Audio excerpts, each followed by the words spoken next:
Welcome to my channel. Support our channel by subscribing. Your subscription helps us grow and create more intriguing content like this. Now, let's dive into today's story. A 47-year-old woman who recently lost her husband, Paul, after a long battle with illness. Christine works as a nurse at a local hospital in Vancouver, a job that has kept her busy and emotionally invested in helping others.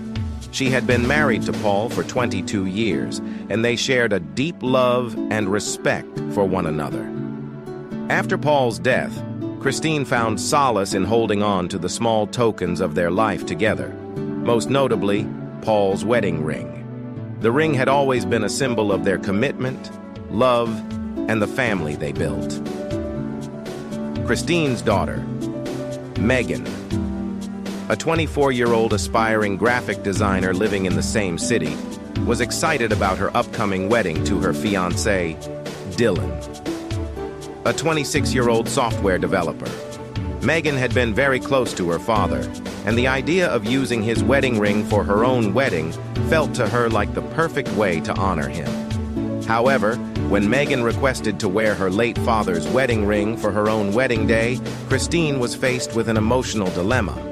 Christine had always planned to keep the ring as a cherished reminder of Paul, and the idea of giving it away didn't sit well with her. For Christine, the ring was more than just a piece of jewelry. It was the final connection she had to the love of her life. Megan, on the other hand, didn't see the same attachment to the ring, viewing it as an important keepsake to wear on the most important day of her life. Megan, excited about her upcoming wedding, approached Christine with an unexpected request. She wanted to wear her father's wedding ring on her own wedding day.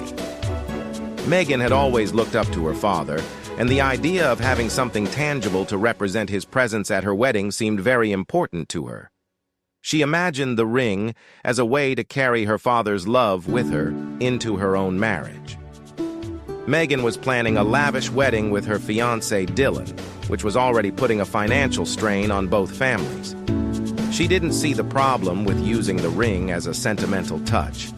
Megan, who worked as a junior graphic designer, was financially supported by her parents for the wedding, but she also wanted this specific gesture from her mother. For her, the wedding ring would not just symbolize her connection to her father, but also serve as a beautiful tribute to the bond they shared. However, when Christine refused, Megan felt hurt and betrayed. She couldn't understand why her mother wouldn't be willing to give up something so meaningful to her, especially when it would make Megan so happy. She didn't see how it could possibly be wrong to wear her father's ring, and she started to feel that Christine was being selfish and overly sentimental about the past. Christine's refusal to give the ring to Megan sparked a growing tension between mother and daughter. Megan, feeling rejected and misunderstood, became upset. She believed her mother was being unnecessarily possessive of something that, in her eyes, had little value beyond a symbol of her parents' love. Megan tried to explain how much the ring meant to her and how it would bring her closer to her father on her wedding day. But Christine remained steadfast in her decision. Christine, on the other hand, struggled with her own emotions. Losing Paul had been devastating, and the ring was the last remaining piece of him. For her, the idea of giving it up was like losing another part of him. She felt a deep emotional connection to the ring and couldn't imagine parting with it. The more Megan pushed for the ring, the more Christine's sense of loss and grief resurfaced. The refusal caused a rift between them, and Christine feared that the bond they had shared was beginning to crack. The situation became even more complicated when the family dynamics shifted, with Christine's mother-in-law, Elaine Day, getting involved. Elaine, 72, a retired teacher and Christine's late husband's mother, quickly sided with Megan. She viewed Christine's refusal as a sign of emotional immaturity and a reluctance to let go of the past. Having been widowed herself, Elaine believed it was time for Christine to move on and let go of sentimental attachments. She felt that Megan, as the next generation, deserved the wedding ring as a symbol of her connection to her late grandfather. Elaine's influence over Megan intensified the pressure on Christine, as she began to feel that not only was she being criticized by her daughter, but now her mother-in-law was also attacking her emotional stance. Christine's refusal to give the ring to Megan sparked a growing tension between mother and daughter. Megan, feeling rejected and misunderstood, became upset. She believed her mother was being unnecessarily possessive of something that, in her eyes, had little value beyond a symbol of her parents' love. Megan tried to explain how much the ring meant to her and how it would bring her closer to her father on her wedding day. But Christine remained steadfast in her decision. Christine, on the other hand, struggled with her own emotions. Losing Paul had been devastating, and the ring was the last remaining piece of him. For her, the idea of giving it up was like losing another part of him. She felt a deep emotional connection to the ring and couldn't imagine parting with it. The more Megan pushed for the ring, the more Christine's sense of loss and grief resurfaced. The refusal caused a rift between them, and Christine feared that the bond they had shared was beginning to crack. The situation became even more complicated when the family dynamics shifted, with Christine's mother-in-law, Elaine, getting involved. Elaine, 72, a retired teacher and Christine's late husband's mother, quickly sided with Megan. She viewed Christine's refusal as a sign of emotional immaturity and a reluctance to let go of the past. Having been widowed herself, Elaine believed it was time for Christine to move on and let go of sentimental attachments. She felt that Megan, as the next generation, deserved the wedding ring as a symbol of her connection to her late grandfather. Elaine's influence over Megan intensified the pressure on Christine, as she began to feel that not only was she being criticized by her daughter, but now her mother-in-law was also attacking her emotional stance. Elaine's opinion carried weight, as she had always been a dominant figure in the family, and Megan trusted her grandmother's advice. Elaine didn't hesitate to tell Megan that her mother's refusal to give up the ring was selfish, that Christine was holding on to something that had no practical value anymore. This created even more friction. Megan, already hurt by her mother's refusal, began to see her mother's actions as an obstacle to her own happiness. The situation soon escalated, with Christine feeling cornered and isolated by the two most important women in her life. The pressure became unbearable, and Christine felt increasingly alienated and misunderstood. Christine's frustration reached its peak when she felt that both Megan and Elaine were pushing her into a corner, disregarding her emotional needs. She had already contributed a significant amount of money toward Megan's wedding, but the emotional toll of the situation made her decide to stop funding the wedding.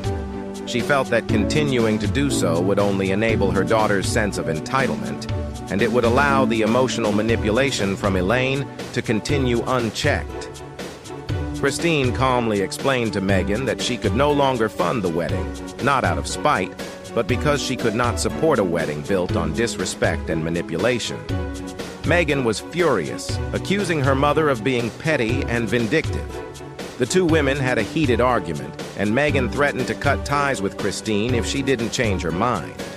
The decision to stop funding the wedding was a final, painful step for Christine. She hoped that it would force her daughter to understand the deeper reasons behind her refusal, but it also pushed their relationship to the brink. The fallout from Christine's decision to stop funding the wedding was immediate and severe. Megan, feeling betrayed, cut off communication with her mother for several weeks. She became consumed with anger, blaming Christine for ruining her special day. Elaine, now fully aligned with her granddaughter, criticized Christine's actions to anyone who would listen. The tension within the family grew, and Christine found herself isolated, both from her daughter and her mother-in-law. Christine, heartbroken and emotionally drained, questioned whether she had made the right choice. The financial implications were significant, but it was the emotional cost that weighed the heaviest. The once close relationship she had with Megan was now a battleground. Christine feared that she might lose her daughter forever, but at the same time, she was firm in her belief that she had to set boundaries in order to preserve her own emotional health. The fallout continued, with both parties hurting, unable to come to terms with the situation. The story concludes with an open-ended resolution. While there is no immediate reconciliation, Christine hopes that time will allow her daughter to reflect on the situation. She hopes that one day Megan will understand that her refusal wasn't about being selfish, but about holding on to precious memories. Christine remains open to rebuilding their relationship, but she knows that it will take time for both her and Megan to heal. The emotional scars remain, but Christine's decision to stand her ground, despite the cost, was a necessary step in finding her own peace. Megan, on the other hand, might eventually come to see her mother's side of the situation. After her wedding, she might realize that there are other ways to honor her father's memory, ways that don't require the wedding ring. In time, both mother and daughter may find a way back to each other, but it will be a long and difficult road. Christine hopes that with patience and understanding, their bond can be rebuilt, and the love they shared can once again be the foundation of their relationship. You're welcome. Thanks for watching, and I hope you found the story helpful. Feel free to reach out if you need anything else. I humiliated my cheating wife after collecting the evidence and kicked her out to the streets. I met a girl in college while working at a specific office supply store chain back in 2011. It started as an innocent crush between the two of us, then eventually evolved into a bit of fooling around both on and off work premises. I knew I liked her, and that she liked me, and the chemistry was through the roof between us. I also had my reservations because she was known as the easiest F in the whole job, and had sexual encounters with 3 of my coworkers. She came on to me strong, and I knew she was easy and just wanted a chance with her. But then it developed into more. I had been fairly inexperienced sexually at the time, and she was opening up a whole new world to me, and was honestly the first girl to ever be that sexually interested in me. I felt like a king because for the first time in life, I had a girl who didn't just have feelings for me. She wanted to jump my bones all the time, and would often stroke my ego about how amazing I was in bed, and the best lover she's ever had. On top of that, we were best friends, had everything in common, and had a bond that neither of us had ever experienced before. It was an incredible start. This went on for a while until I finally made things official with her. We continued to fool around inside and outside of work, and things were great, until the newness started to slow down. At about the 6-month mark of our relationship, I noticed her sexual energy was kind of off. The dirty talk stopped, the enthusiasm subsided, and while her feelings for me were clearly getting stronger, we were saying I love you by then, the sexual chemistry died down a bit. I chalked it up to the fact that couples grow out of the honeymoon phase and start to settle into a sustainable routine. I was in decent shape at the time, treating her well and doing what would be considered necessary as the foundation of good sex and chemistry. We still had sex when we could, but it just wasn't as magical as it had once been due to her declining interest. At the time, we weren't living together, and she would often promise me that if we lived together, things would be different. This is where I began to start chasing the dragon, so to speak. I eventually brought up the issue again to her when I noticed things still weren't improving, and told her it was important to me and something I felt I needed to not only feel connected with her on a deeper level, but also as a man. It feels good to know you are wanted and needed by your partner, both physically and emotionally. She said it was nothing, and essentially she hadn't noticed a change. She told me things were fine and that she was just growing up. She considered her previous sexual energy as immature, and that she isn't the type anymore to be all over a dude like that. We still continued to have sex once a week, sometimes more, but it was never quite the same. Occasionally, she would revive some of that old enthusiasm on vacations, or times where she was particularly horny. In addition to our declining sex life, I started to notice little red flags, which were ultimately ignored in the long run, like her not being super generous, not being thoughtful as a partner. She had a habit of taking but not giving, and had no interest in doing anything to strengthen our relationship. She became complacent, lazy, combative, disrespectful, secretive, and generally took me for granted. Our first big blowout was over something I saw on her phone under the Whisper app. The Whisper app is essentially a place where you can make anonymous statements out into the ether with no consequences since there is no identifying information. One thing she posted was, "I want to F my professor so badly." Someone replied to her message in a DM and said, "Just do it." She responded with, "I'm trying, huh?" I confronted her about this and almost broke up with her over it, but stupidly decided to forgive her. This started a long trend of finding incriminating evidence in her phone. I should note that she had a rough childhood and had been diagnosed with depression and anxiety. I always took this into consideration, but couldn't excuse bad decision-making and overall being a bad girlfriend just because of the diagnosis. Especially since I went above and beyond to give her all the love, support, and literally anything else she needs, in hopes of her maybe feeling inspired to reciprocate in her own way. I tried everything, spending more money, more dates, massages, foot rubs, home-cooked meals every night, words of affirmation, vacations, sex toys, BDSM, something she mentioned wanting to try, and to no avail. She just wasn't digging any of it. Despite all of this, my career was progressing well, my salary was getting bigger, and I started to get serious about the future, marriage, kids, etc., and I decided at around 5 years together to move in. It started out okay, and for a moment felt like we were getting into a groove and that our sex lives were improving. She was more helpful around the house. She eventually stopped complimenting me, only had sex with me if I asked, usually once a week or when she noticed I was being kind of irritable. We became very stagnant and I was internally miserable, knowing that she essentially brought nothing to the table.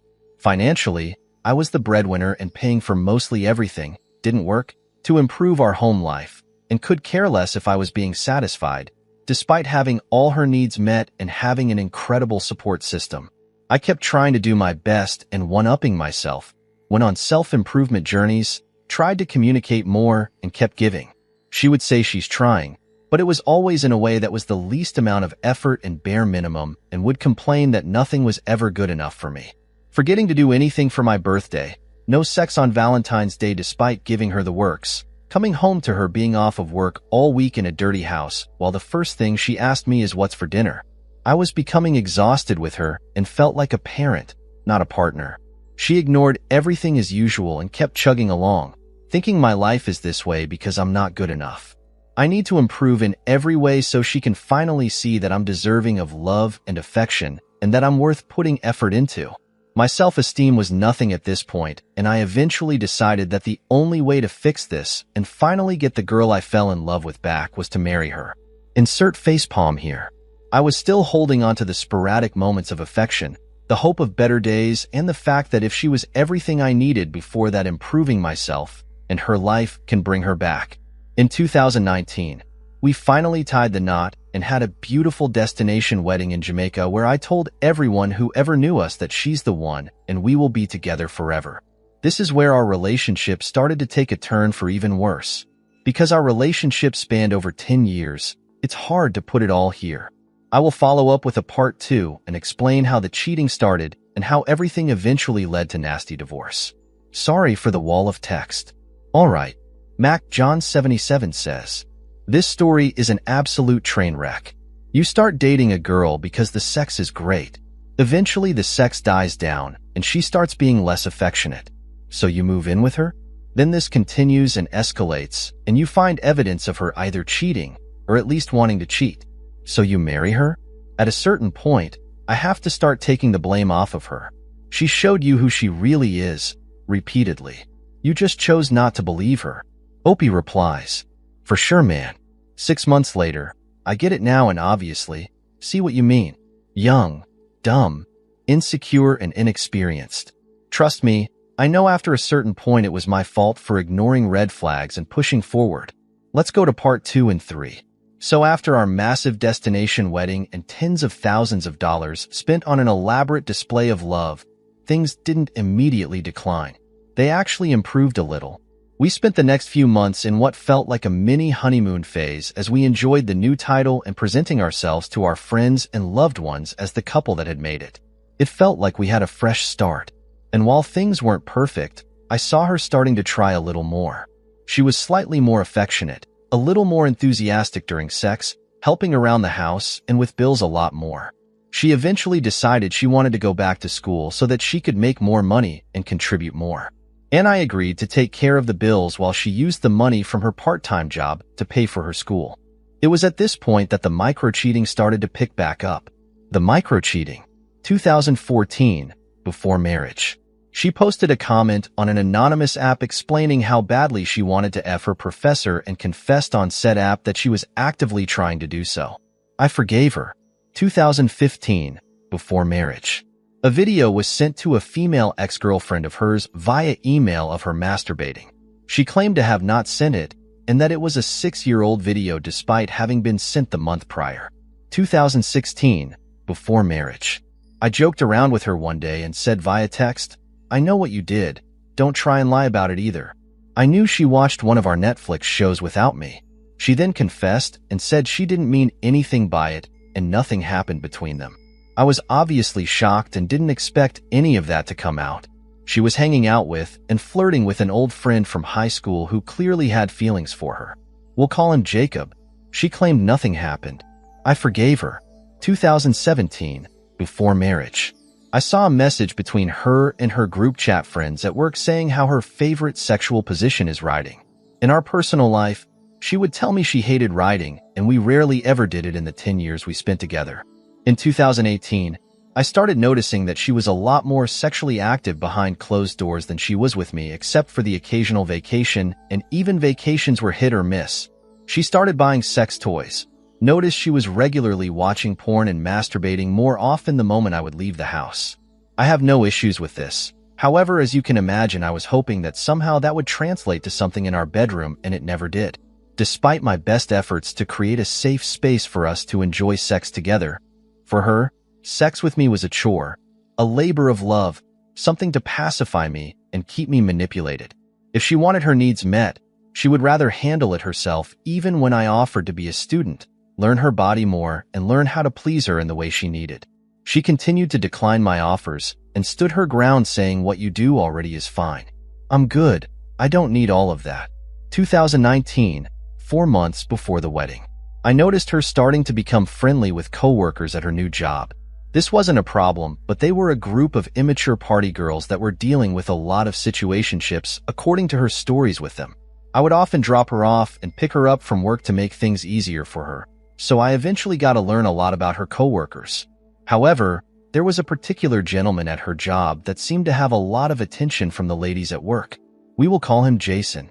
Jason was a good-looking guy, on the shorter side but very fit, muscles and all, and many ladies at the job were willing to be a side chick to him since he had a girlfriend.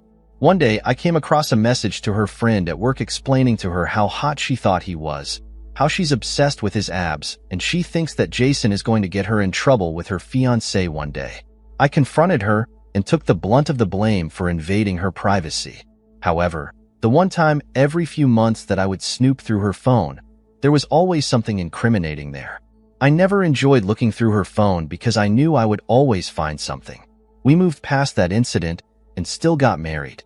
In 2020, things started to decline as her mental health started to take a hit from the stressors she had in life. School, work, me, and my constant requests for improvement and for us to work together to make our lives better. The first thing that got me considering the idea of leaving was our first wedding anniversary. She didn't bother getting me a gift despite me getting a homemade gift for her and treating her to a day full of activities and a nice dinner. That night, she apparently decided that my gift was going to be sex, and she laid on the bed and with the most begrudging voice ever she said, "Come on, hurry up and get it over with." I declined.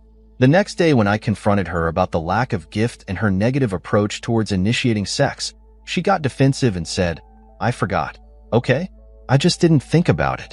And in regards to the sex, nothing is ever good enough for you. Everything I do is wrong somehow.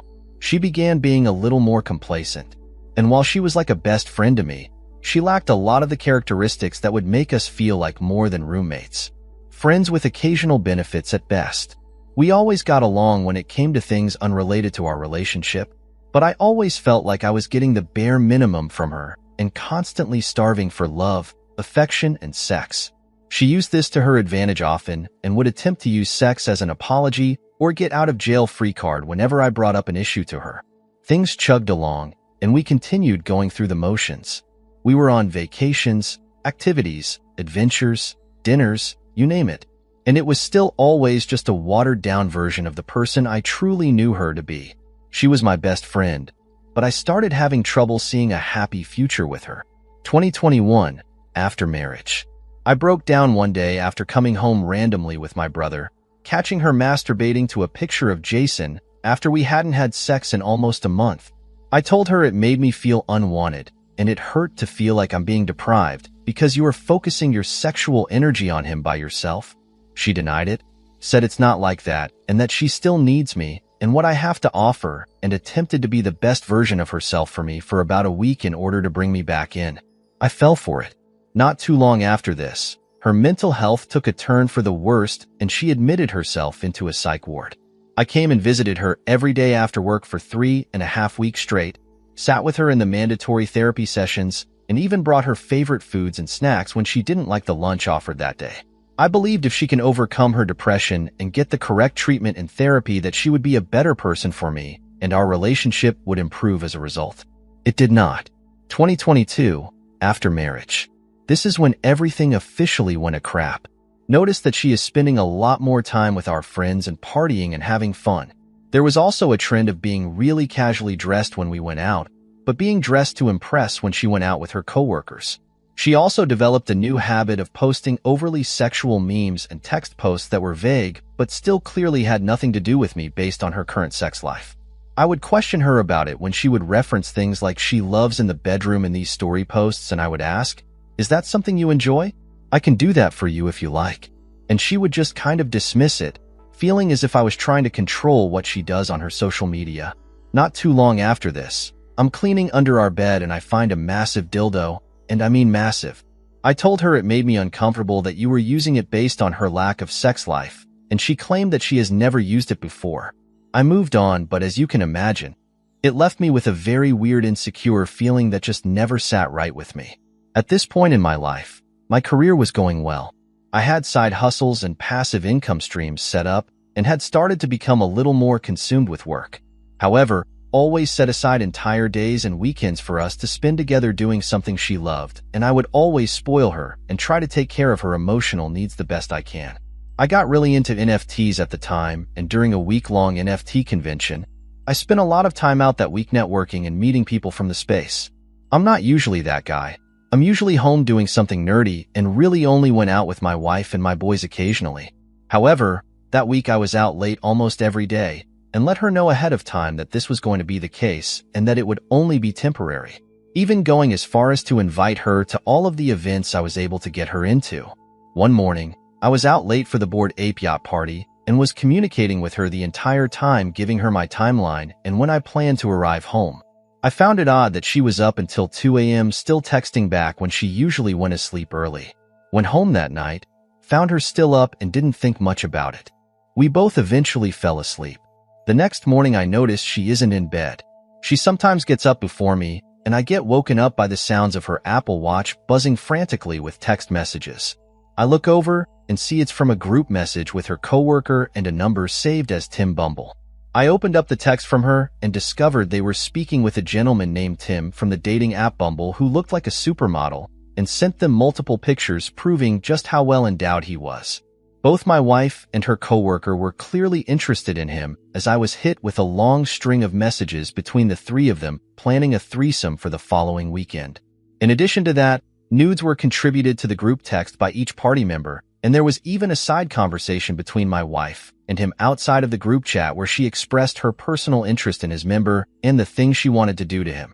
I officially lost my crap and things didn't just go downhill from there. They went off a freaking cliff. Edit. Part 3 since it was removed.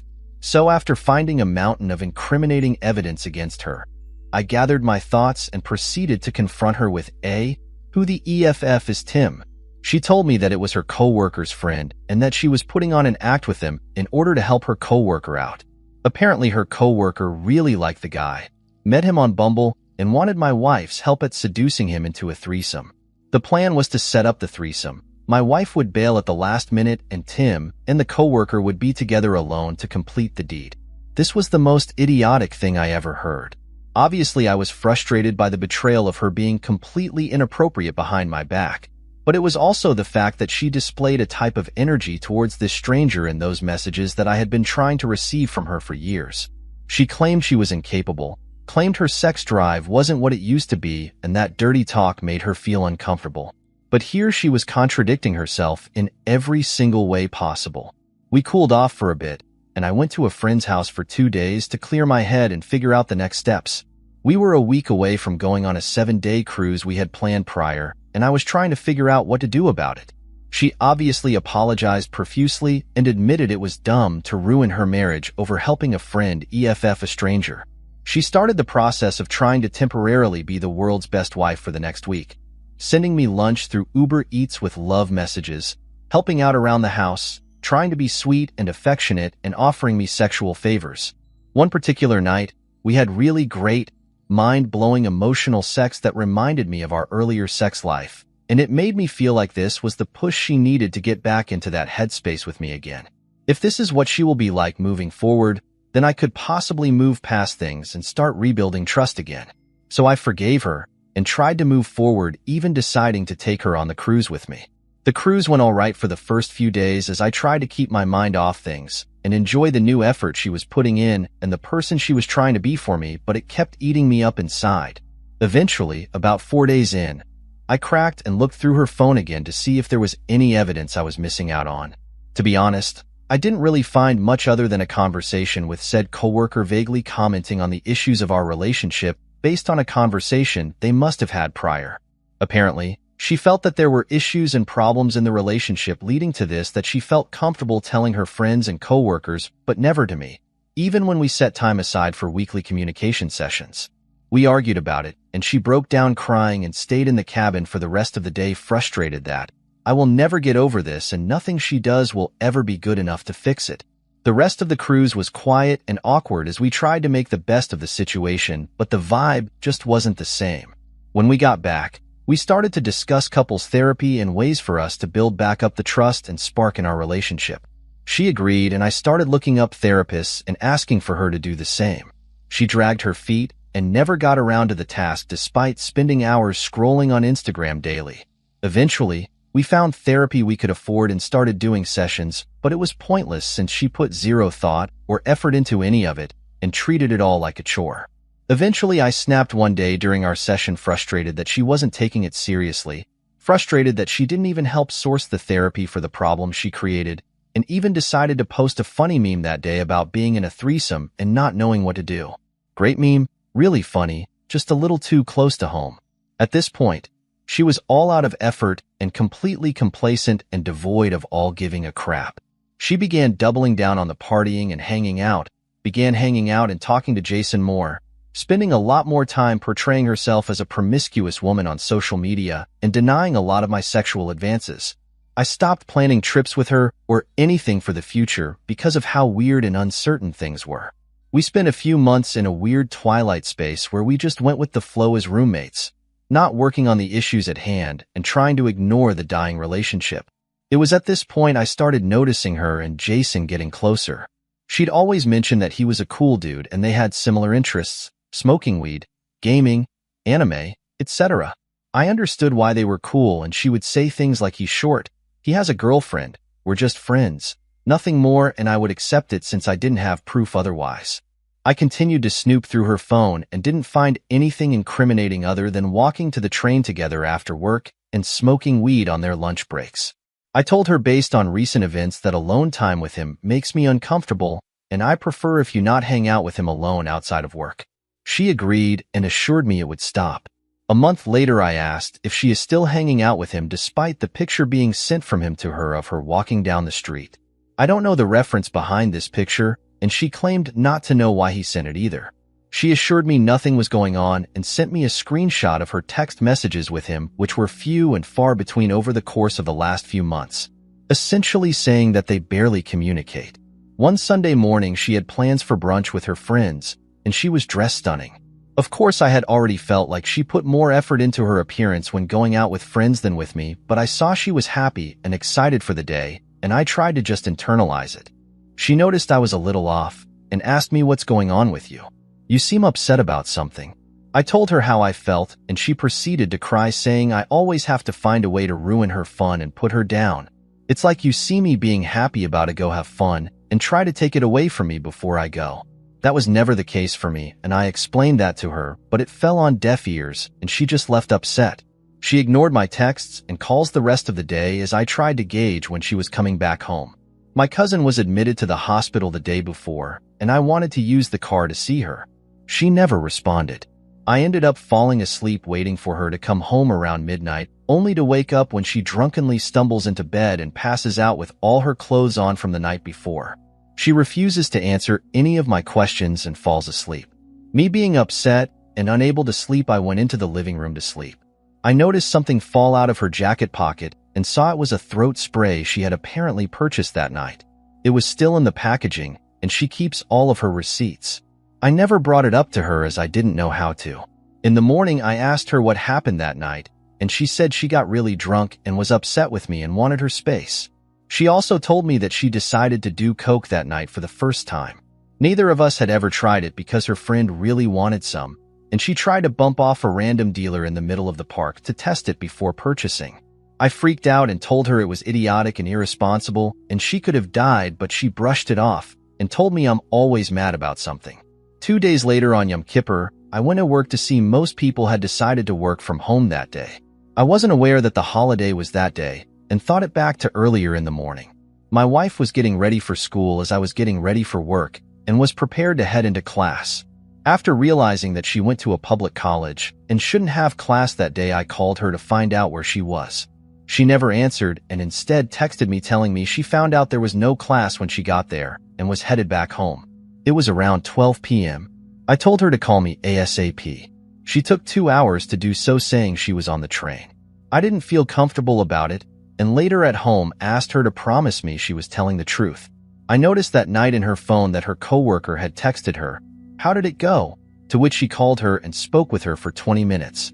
The following morning, I noticed her drawer was open and I saw something familiar, the deep throat spray and what I thought was the associated receipt. However, this time the throat spray was not in its original packaging and had clearly been used. The receipt next to it was actually for a McDonald's drive-thru order nowhere near our apartment or her school around the time she said she was on the train. I confronted her, and she assured me it wasn't her receipt and that she just tested out the spray. She also tried to convince me that she bought it for me and her to use, despite never telling me this and purchasing it on a night where she claimed to be mad at me. I asked her about what her coworker meant about how did it go, how did what go, and what did you guys talk about if there was no school that day. She dismissed it as her and her coworker just catching up. A month later, I found myself going through the phone records online trying to locate a number I had called in the past for tax help and realized that I was able to see who texts me and who I have texted going back months prior. I couldn't see the content of the texts, but I was able to see who sent what to who and when. Instantly, I decided to look under her phone records since I was the primary account holder. I noticed that she had been texting a certain number back and forth for months. I go to her phone to try to locate the contact, and lo and behold, it's Jason. Thousands of messages between them over the course of 3 months, none of which were reflected in the empty screenshot of her messages with him, meaning she must have been deleting everything as she goes. I was furious and confronted her. Prior to this, she told me she had no one to talk to about her problems and her world was falling apart because she had no support system like I did with my friends, despite how close she had seemed to get to her coworkers. When I confronted her about Jason, she finally admitted that they had become close and he was like one of her closest friends and that they confided in each other about their individual relationships and that it was platonic otherwise. She eventually also admitted that she had saw him that day on Yom Kippur when she went to school and that they still hang out outside of work. I was furious. This was the final straw, and I told her if you really like him that much, you should be with him. She yelled back frustrated, saying that she doesn't even like him like that, and nothing she said would get me to believe her. Claimed I was being jealous for no reason, and that their friendship doesn't threaten us in any way. I couldn't trust her anymore and didn't believe anything she said obviously, so I reached out to Jason. I asked Jason if he was effing my wife, to which he claimed no, he wasn't. They just talk and hang out sometimes. He doesn't keep any records of their messages because he has a girlfriend and doesn't want any drama by saving texts with female coworkers. Claimed he doesn't mess with girls at work as a personal rule and apologized to me, telling me that, as a man, I'm sorry you're going through this. I didn't know what to believe. I thanked him for the honesty and proceeded to tell my wife to leave the apartment for a few days while I packed my stuff. I packed, I cried. I said goodbye to my cats and goodbye to her, and proceeded to go to my father's house after the most traumatic final goodbye I had ever experienced. We were both devastated to see where we currently were after all we had been through and how far we had come. All I wanted was to go back to better days, but I couldn't stop thinking about the lying, the mistrust, the laziness, and the complete void left in me by being in such a toxic, unsatisfying relationship for so long. I became a shell of myself.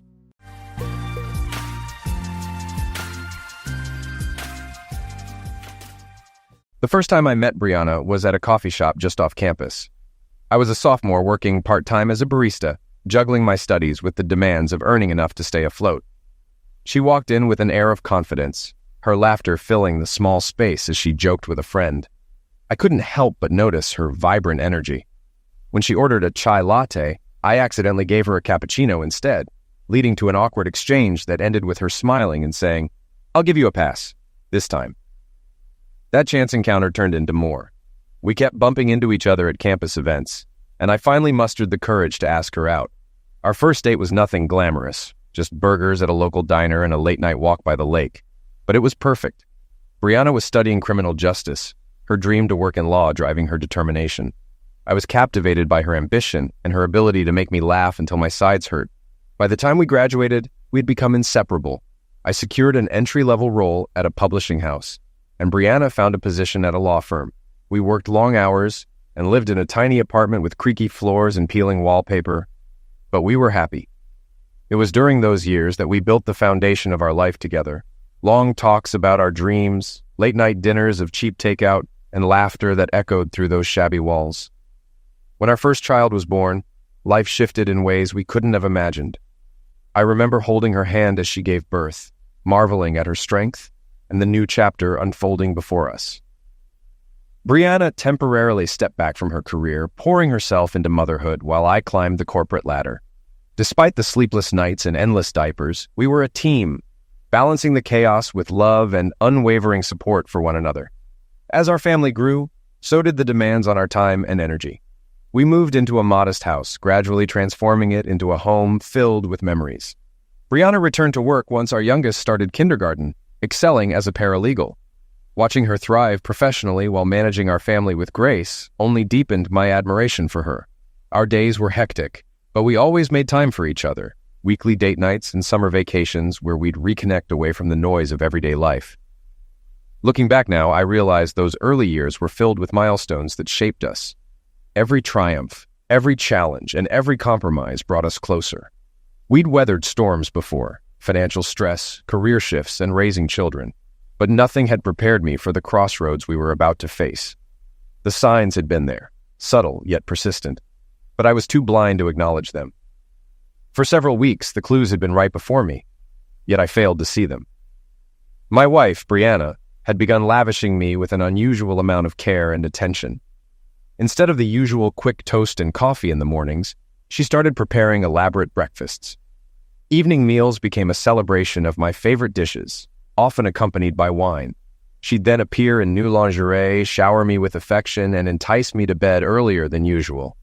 Did I question this transformation in our 24 years together? Not at all. I welcomed the change as a refreshing turn in our routine. After our youngest child left for college a few months ago, I resolved to show Brianna how much I appreciated her. I made it a point to be home by 5 every evening. We began enjoying upscale dinners, attending local theater shows, and even tried dancing, a hobby we hadn't explored in years. I brought her flowers regularly and eagerly embraced this new phase of our empty nest lifestyle. My name is Tyler Winslow, though everyone calls me Ty. My wife, Brianna, Bree for short, and I had been married for almost 25 years. Like any relationship, we had our ups and downs, but the good times far outweighed the challenges. I was content with our life.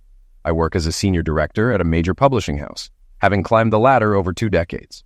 My expertise spans every aspect of publishing, reviewing manuscripts, working with authors, coordinating with designers, negotiating contracts, managing budgets, and overseeing marketing and film rights. Introducing new authors and their books to the world has always been a point of pride for me. Brianna, nearly 45 years old and stunningly beautiful, has a career of her own. Thanks to good genes, a healthy lifestyle, and proper nutrition, we've both aged gracefully. People often compliment us as a striking couple.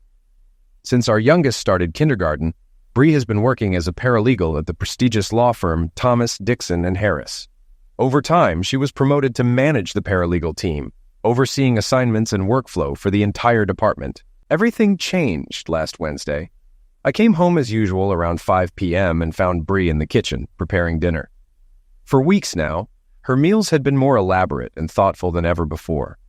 I kissed the back of her head as I walked in.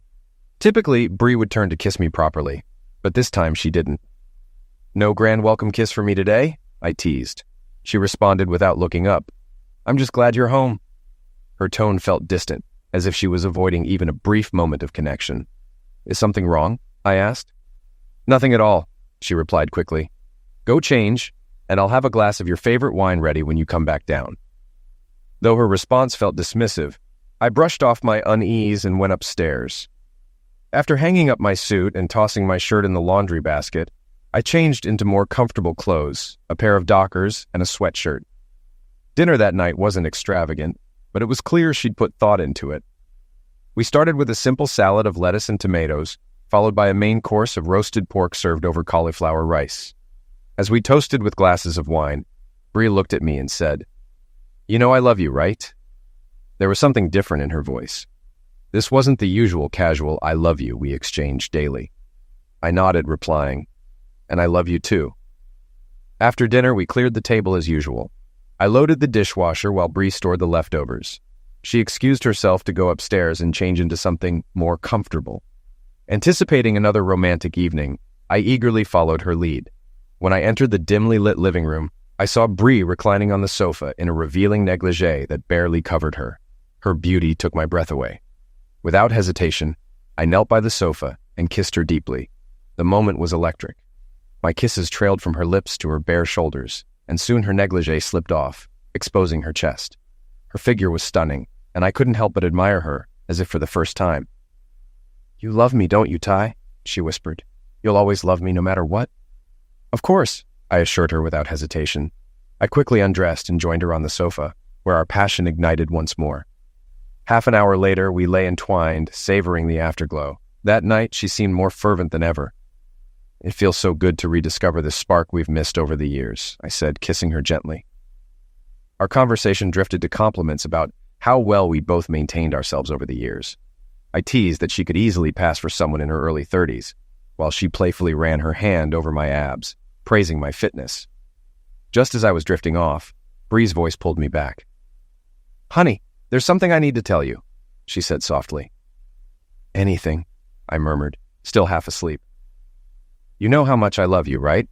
Her voice was barely audible. "Yes, and I love you just as much," I replied. She hesitated before continuing. "Darling," she began carefully, "this Friday I've made plans to meet someone from my office for the night." Her words hung in the air for a moment before they truly registered. When they did, I stood up abruptly and locked eyes with her. "What is this?" I asked, my voice firm. She tried to pull me back down, urging my head to rest on her chest again, but I resisted. "No, seriously, what are you talking about?" I pressed. "It doesn't change anything about how we feel for each other," she said softly. "I'll still love you, and you'll still love me." I blinked, taken aback. "You can't be serious. Is this some kind of joke?" She shook her head. "No, Ty, I'm not joking. I have a date this Saturday with a man from my office. We're going out for dinner and dancing. After that, we'll go to his hotel room and I'll spend the night with him. I'll be back home late Sunday morning." I stared at her, stunned. "So what you're really saying is that you're planning to spend Saturday night and Sunday morning sleeping with some guy?" "Don't put it like that," she said, frowning. "That's crude and unnecessary. He's a good man and I like him." The shock jolted me fully awake. I began pulling on my clothes, signaling that our moment of closeness was over. It was clear to her that I was furious. "Ty, please don't react this way," she pleaded. "I still love you and you still love me. It's just this one time, and then it'll be over. In a week, everything will go back to the way it was and you'll forget about it." Forget about it, I snapped, disbelief dripping from my words. Who is this guy, Bree? Why are you trying to ruin everything we've built now when things are so good? She tightened the sash of her satin robe and replied, His name doesn't matter. It's not something you need to know, and I don't want you doing anything reckless. Besides, he's bigger than you, and he could hurt you if it came to that. Oh, trust me, I shot back. With my rage and a baseball bat, he wouldn't stand a chance. She sighed. It's just one night, Ty. He's leaving for New York on Sunday evening for good. He won't be back. He better leave, I growled, because if he doesn't, the next time he walks into court, it'll be on crutches. As my initial rage simmered, a deep sense of loss began to set in. Bree and I had been together for over 2 decades. She was my first and only lover. Temptations had come and gone, but I'd never acted on them. Now, this? How long has this been going on? I demanded. It's not a thing, she said, avoiding my gaze. We've barely touched. What does that even mean? Holding hands? Hugging? Kissing? Or more? I pressed, needing clarity. She stayed silent, which only confirmed my worst fears. If it had been something less passionate, she would have admitted it outright. Finally, she explained, he came to our firm about 6 months ago from a top New York law office to assist with a complex tax case. I worked closely with him, research, charts, graphs for court. Over time, we became close. 2 months ago, he told me he had feelings for me and wanted to sleep with me. But I didn't want to sneak off to some cheap motel or do something inappropriate at work. This was different. It needed to be special. He suggested I find a way to take a night away. I told him I couldn't lie to you. He asked if you might allow it just once. I wasn't sure, but I hoped you'd understand that this would only be a one-time thing and wouldn't change anything between us. Why? I demanded. Why would you risk everything we have? We're happy.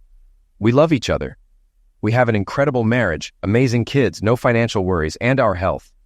Why would you jeopardize that? She hesitated. Because my friend made me realize I've only ever been with you. He showed me what I might be missing. I just want to know what it's like. This will be enough.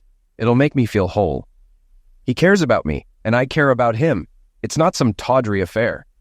But Bree, I protested, we have something rare and beautiful.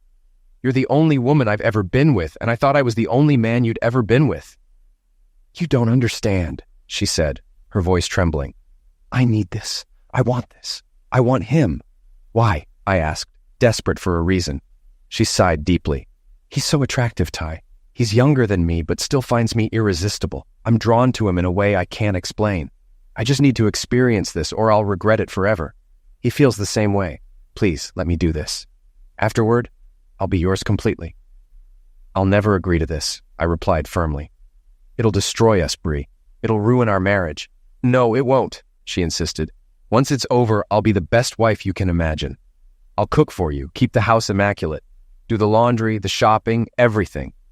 I'll be the perfect partner in every way, including the bedroom. You can have me anytime, however you want. I'll treat you like a king for the rest of our lives. I promise I'll never touch another man again. And I'll have to live with the fact that my wife slept with another man, I said bitterly. Do you know how humiliating that is for a man? It's the ultimate betrayal. You'll have to accept it, she said firmly. I'm going to do this, Ty. I need to. It won't change anything between us. You'll still love me, and I'll still love you.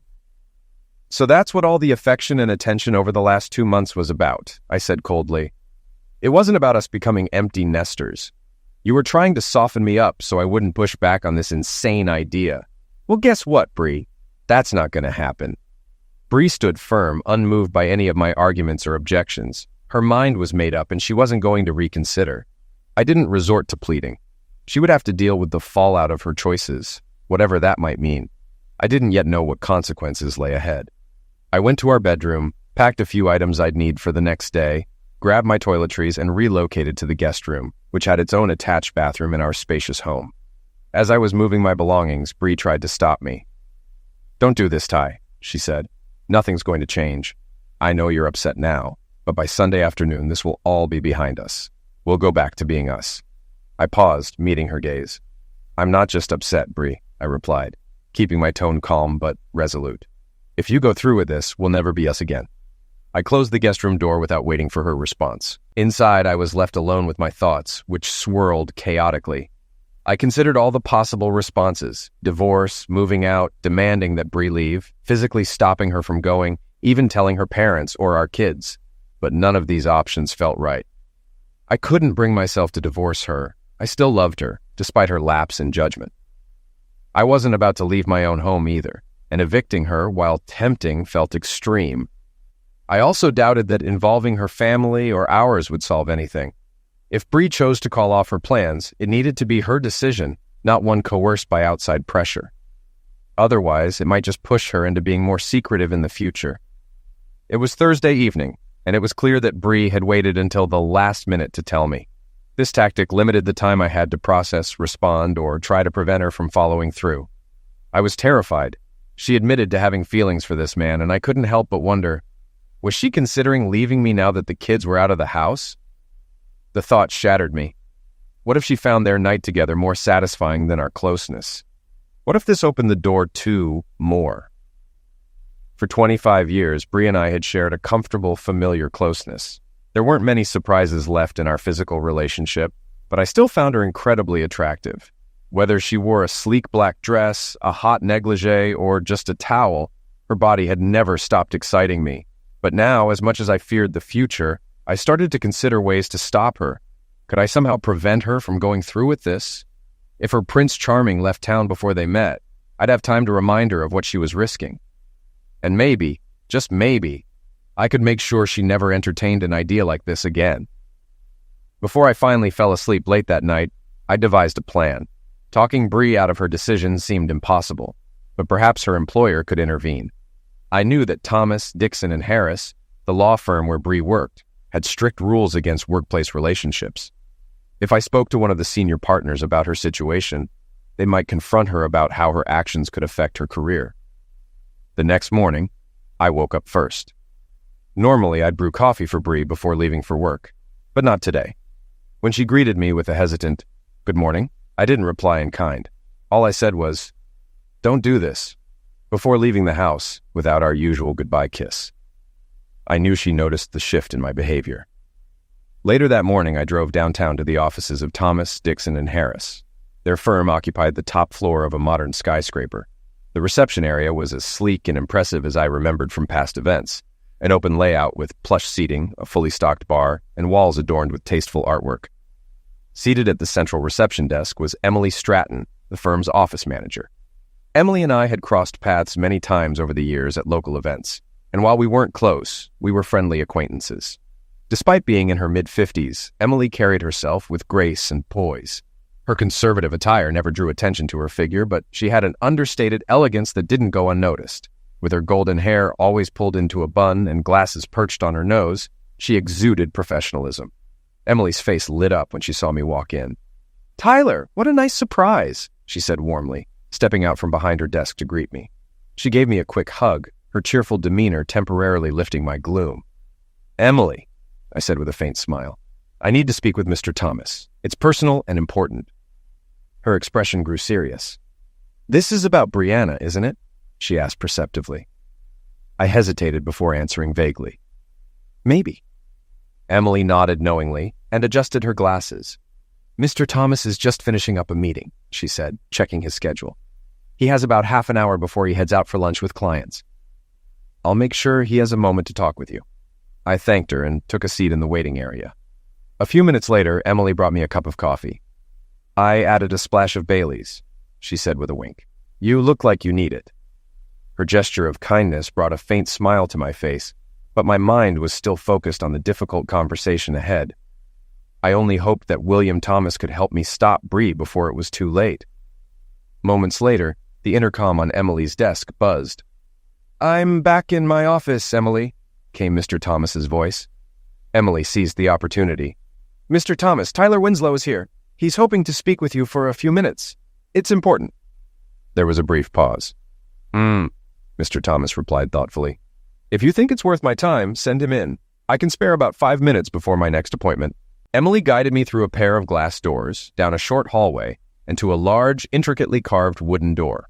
She opened it, gesturing for me to step inside, and then closed it quietly behind me. The office was impressive, spacious and meticulously arranged. Mr. Thomas stood near his expansive desk, which was flanked by several chairs. On the opposite side of the room, a comfortable sitting area featured a sofa, an armchair, and a coffee table. The walls were adorned with framed degrees, awards, and plaques underscoring his success. He stepped around the desk, extending his hand warmly. "Tyler, good to see you. How's life? Still in publishing?" "I'm doing okay," I replied, though my tone lacked enthusiasm. "Well, if Emily thinks it's important, it must be. What's on your mind?" As I stood there, I hesitated. The weight of the conversation suddenly felt overwhelming. Still, I forced myself to begin. "I hate to bring this to you, Mr. Thomas. Honestly, it's embarrassing." "What's going on, Ty?" he asked, his tone both curious and sincere. I took a deep breath. "My wife, Brianna, works here. She's told me she plans to spend Saturday night with one of your associates. I've tried everything to dissuade her, but she's adamant." Mr. Thomas, ever the sharp lawyer, grasped the situation immediately. "So, you're hoping I can step in? Maybe have a word with Brianna or this associate?" "That was my intention when I came here," I admitted. "But now I think I've made a mistake. This is my problem, and I need to handle it myself." He nodded slowly, considering my words. "You're aware, of course, that our firm has policies about workplace relationships, especially within the same department. Those policies exist to protect us from potential issues like conflicts of interest or legal liability." "Yes, I'm aware," I said quietly. Placing a reassuring hand on my shoulder, he continued. "Our fraternization policy isn't as robust as it should be. I've been meaning to tighten it, add clear consequences for violations. Unfortunately, I can't rewrite policy overnight, and certainly not before Saturday." I nodded, feeling a mix of frustration and resignation. "Thank you for your time, Mr. Thomas. I'm sorry to have bothered you with this. I need to figure out how to deal with it on my own." "Good luck, Ty," he said as I turned to leave. I stepped back into the reception area, where Emily was waiting with a curious look. "How did it go?" she asked. "It was a mistake to bring this to him," I admitted. "I feel foolish." Emily gave me a kind smile. "You're being too hard on yourself. Sit down and take a moment. I'll bring you another coffee or something stronger if you'd prefer." I sank into one of the plush chairs in the waiting area, running my hands over my face as my thoughts raced. I felt defeated, completely out of options. Bree seemed determined to go through with her plans, and I didn't know how to stop her. Overwhelmed, I leaned forward, my head in my hands. Emily's cheerful voice broke through my despair. "Come on, Ty, let's go to lunch. My treat." I hesitated, but the idea of stepping away and clearing my head was appealing. I agreed, and Emily arranged for a colleague to cover for her while she took an extended break. As we walked to a nearby restaurant she liked, she linked her arm with mine in a gesture of support. Over iced tea, Emily gently encouraged me to open up. I hesitated, but eventually I told her everything. She listened quietly, nodding at the right moments. After we ordered, she chose soup and half a sandwich while I picked at a Caesar salad. Our conversation shifted to lighter topics. When we finished eating, Emily ordered coffee for both of us, and we sat in companionable silence for a while. Then Emily broke the silence with something unexpected. "Did you know my late husband was a fighter pilot?" "I knew you were widowed," I replied, "but I didn't know he was a pilot." Her expression softened. "Joe was my hero. We married right after he graduated from the Air Force Academy. He flew A-10S, the Warthog, as they call it. He served 2 tours in the Middle East before he was tragically eliminated in a training accident." I listened as she recounted his service, including the honors he received: the Silver Star, the Distinguished Flying Cross, and 2 Bronze Stars. Her voice wavered slightly as she spoke, but there was pride in her words. "Joe used to tell me about air combat strategies," she continued. "One scenario stuck with me. When facing a single enemy fighter, a 2-plane formation would split up. The enemy had to pick a target, pursue one, and leave the other free to attack, or try to target both and fail. Either way, the enemy lost." Emily's story intrigued me, though I wasn't sure what she was driving at. "Are you talking about Bree's date?" I asked. She smiled, her eyes sharp with meaning. "Give her a choice, Ty. No matter what she chooses, make sure you win." Her words hung in the air as she reached across the table, gently taking my hand. Her smile was disarming, filled with quiet encouragement, and for the first time that day, I felt a glimmer of hope. After lunch with Emily, I went back to the office, immersing myself in work to avoid going home to Bree. The thought of spending an evening in her company, pretending everything was normal, felt unbearable. Later, I stopped by the Iris Club, a cozy spot where I could enjoy a few drinks with friends and momentarily distract myself. It was almost 10 p.m. when I finally returned home, and Bree was waiting for me, her frustration evident. "You didn't even bother to call," she said, her tone sharp. "I went out of my way to make a nice dinner for us. It's sitting in the fridge. I was hoping we could spend some time together tonight, maybe even reconnect. And now I can smell the booze on you." "Yes, I had a few drinks," I replied bluntly. "I stayed out because I didn't want to face this situation tonight. I needed to forget, just for a little while, about what you're planning tomorrow." I headed toward the guest room without waiting for her response. "I'm tired and going to bed." Her voice followed me down the hallway. "Don't worry, Ty. Tomorrow will come and go, and this will all be behind us. We'll go back to how things were before." I didn't reply. I simply shut the door, stripped to my boxers, and collapsed onto the guest bed, exhaustion and frustration weighing heavily on me. The next morning, I was up early. I downed a quick breakfast, just coffee and toast, and headed outside to work on the yard. Mowing the lawn, pulling weeds, and tidying up the space gave me something to focus on. When I came back inside, sweaty and tired, Bree was getting ready to head out. "I've got a spa appointment," she announced nonchalantly. "Manicure, pedicure, the whole thing. I'll be back in a few hours." I leaned against the kitchen counter, watching her. "Bree, don't do this," I said quietly but firmly. "It won't end the way you think it will." She paused briefly but didn't respond, disappearing through the door and leaving me alone once again. When she returned later that afternoon, it was clear she'd gone all out.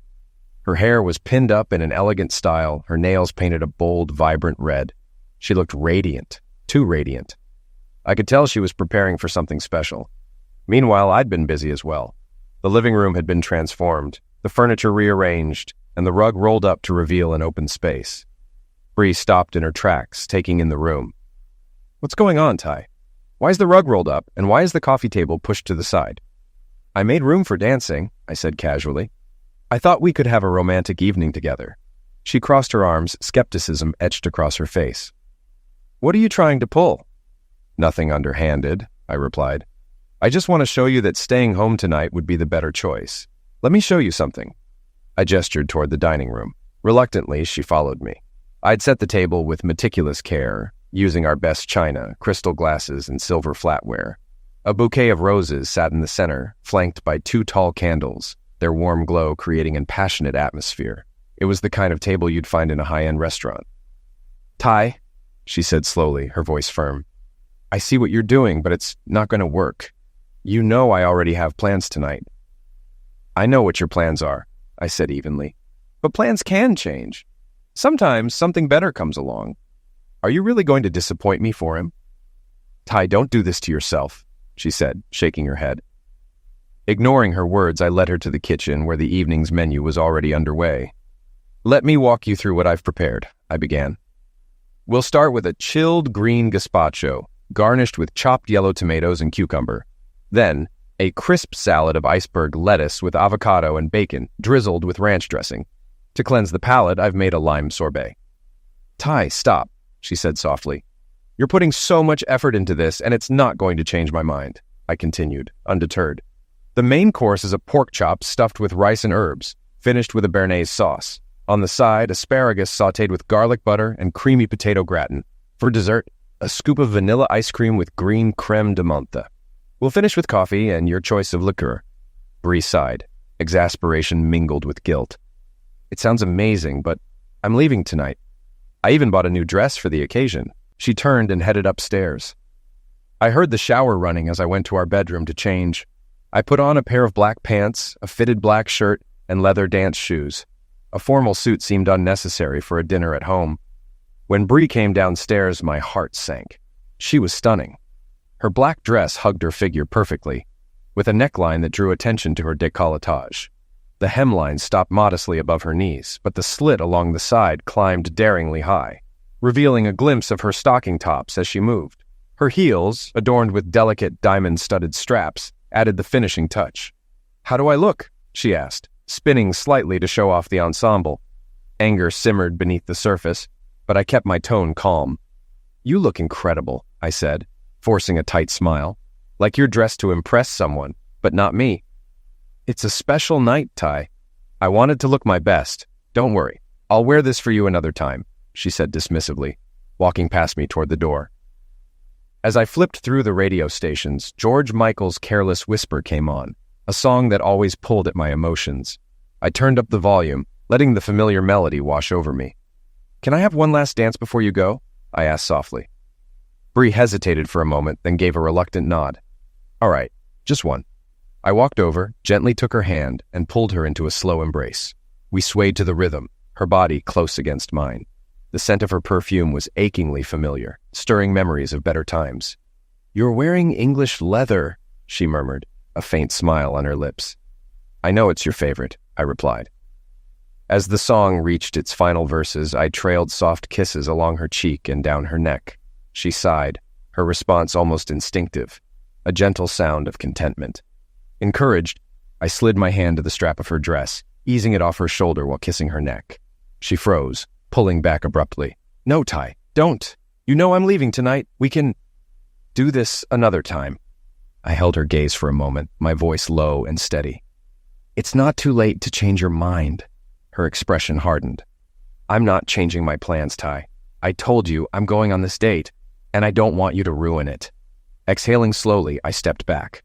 All right, Bree, I won't interfere anymore. You've made your choice, and I see it's final.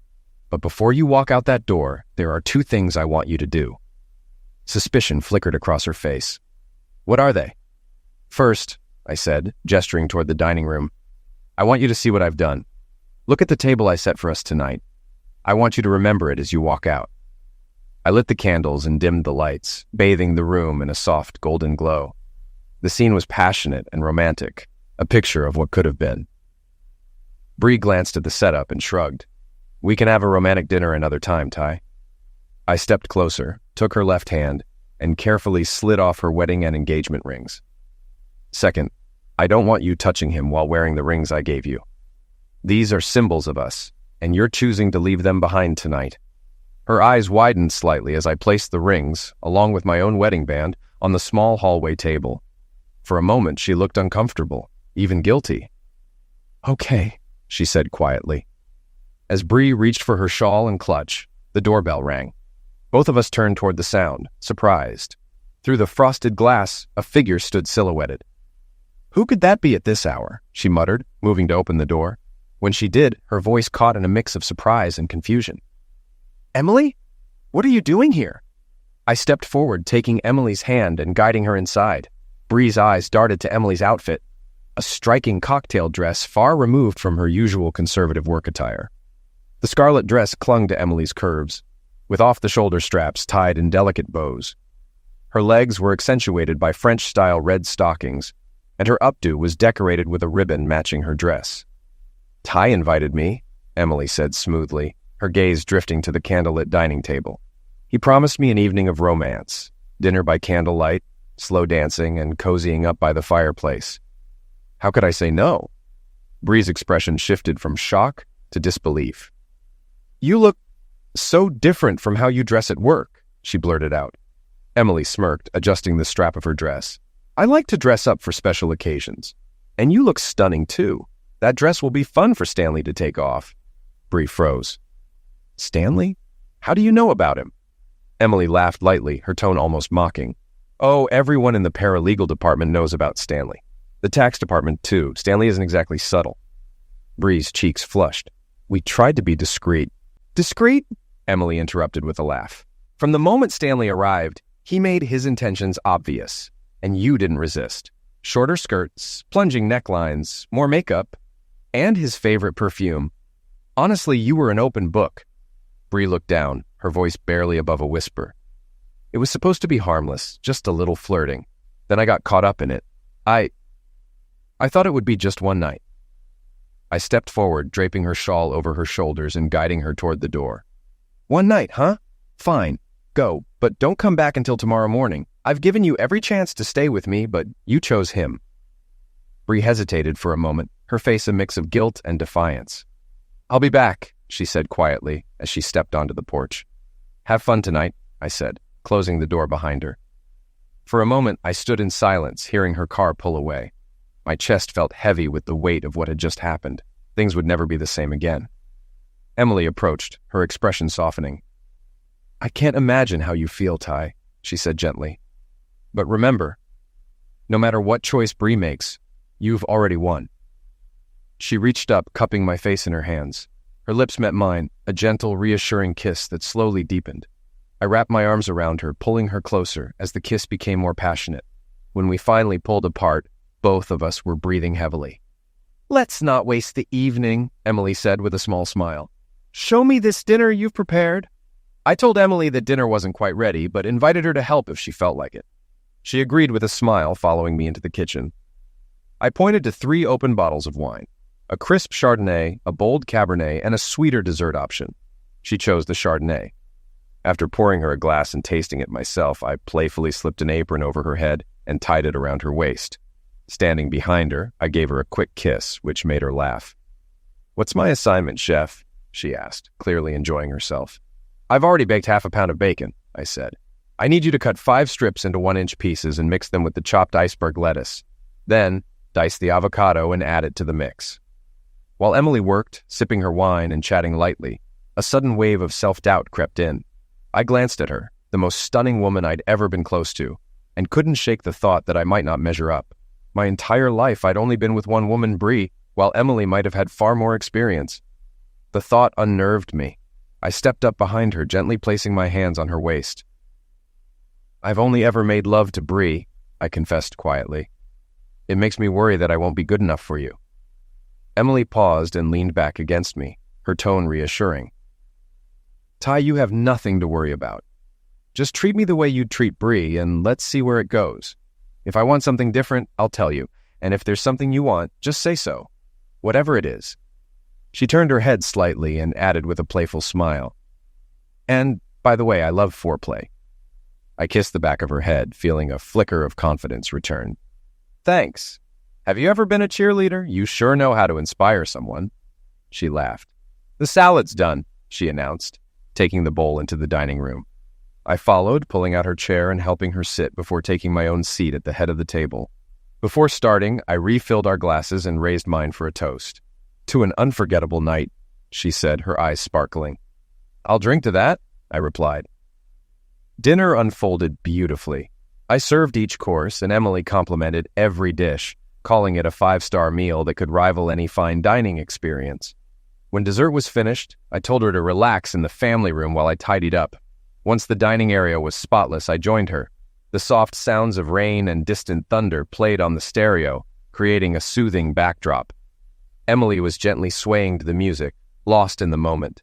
When I approached, she held out her hands, inviting me to dance. We moved together slowly, the closeness of the moment deepening. "This is perfect, Ty," she murmured. "It's been so long since I felt this romantic." "I feel the same," I admitted. After a moment of silence, she added, "For what it's worth, I haven't been with a man in years. And when I have, it's only been with men I truly liked. I really like you, Ty." "That's good to know," I said, pulling her a little closer. "If I tell you I love you at some point tonight, don't be mad. I'll mean it, at least for as long as we're together. And when this ends, I hope we can stay close." The music slowed, and so did we, eventually just holding each other. Her arms were around my neck, mine resting on her waist. Her breath was warm against my skin as she ran her fingers through the hair at the back of my neck. I felt her body pressed against mine, her curves, her warmth. She must have felt my reaction, too. I leaned down and began to kiss her neck and collarbone, savoring her soft sighs. As the moment intensified, Emily gently stepped back. "Give me a few minutes to change into something more comfortable," she said with a teasing smile. "Feel free to do the same. Let's meet by the fireplace." I went to my room, slipping into black silk pajama pants and a matching t-shirt. Pouring myself a coffee with a splash of Bailey's, I settled on the couch to wait. A few minutes later, I heard her approach. Before I could turn, Emily's arms wrapped around the back of the couch. Her hands slid under my shirt, and she kissed my neck, sending a jolt of warmth through me. I turned onto my back, looking up at her. She stood there in a black satin robe, the fabric loosely tied at the waist. Beneath it, I could see the delicate lace of a negligee. Her hair was down, framing her face, and her legs were bare. I reached for her hand, pulling her over the back of the couch. She landed on me with a laugh, her robe parting slightly. I couldn't resist leaning up to kiss her. What started as a gentle kiss quickly deepened, her lips parting as we shared a passionate embrace. My hands roamed over her back, slipping the robe off her shoulders to reveal her smooth skin and the soft fabric of her negligee. She was breathtaking. I let the robe slide down her arms until it pooled on the floor, leaving her in just the negligee that clung to her figure. I kissed her again, losing myself in the moment, unable to resist her allure. As my kisses moved lower, I traced a path down Emily's body, lingering at her navel before continuing to her thighs. She began to writhe beneath me, her breathing quick and shallow. "I love you, Ty," she whispered between breaths. "I love you too, Emily," I replied, my words barely breaking the rhythm of the moment. I didn't want this night to end. I knew it would be the last time we shared something so passionate, and it seemed Emily felt the same. Tears slipped from her eyes as she clung to me. I held her tightly, kissing her lips, her face, and her neck as though trying to hold on to the moment. Eventually, we both sighed, the reality of dawn drawing the night to a close. I stepped out of the shower first, giving Emily time to finish while I dried off and dressed in casual clothes.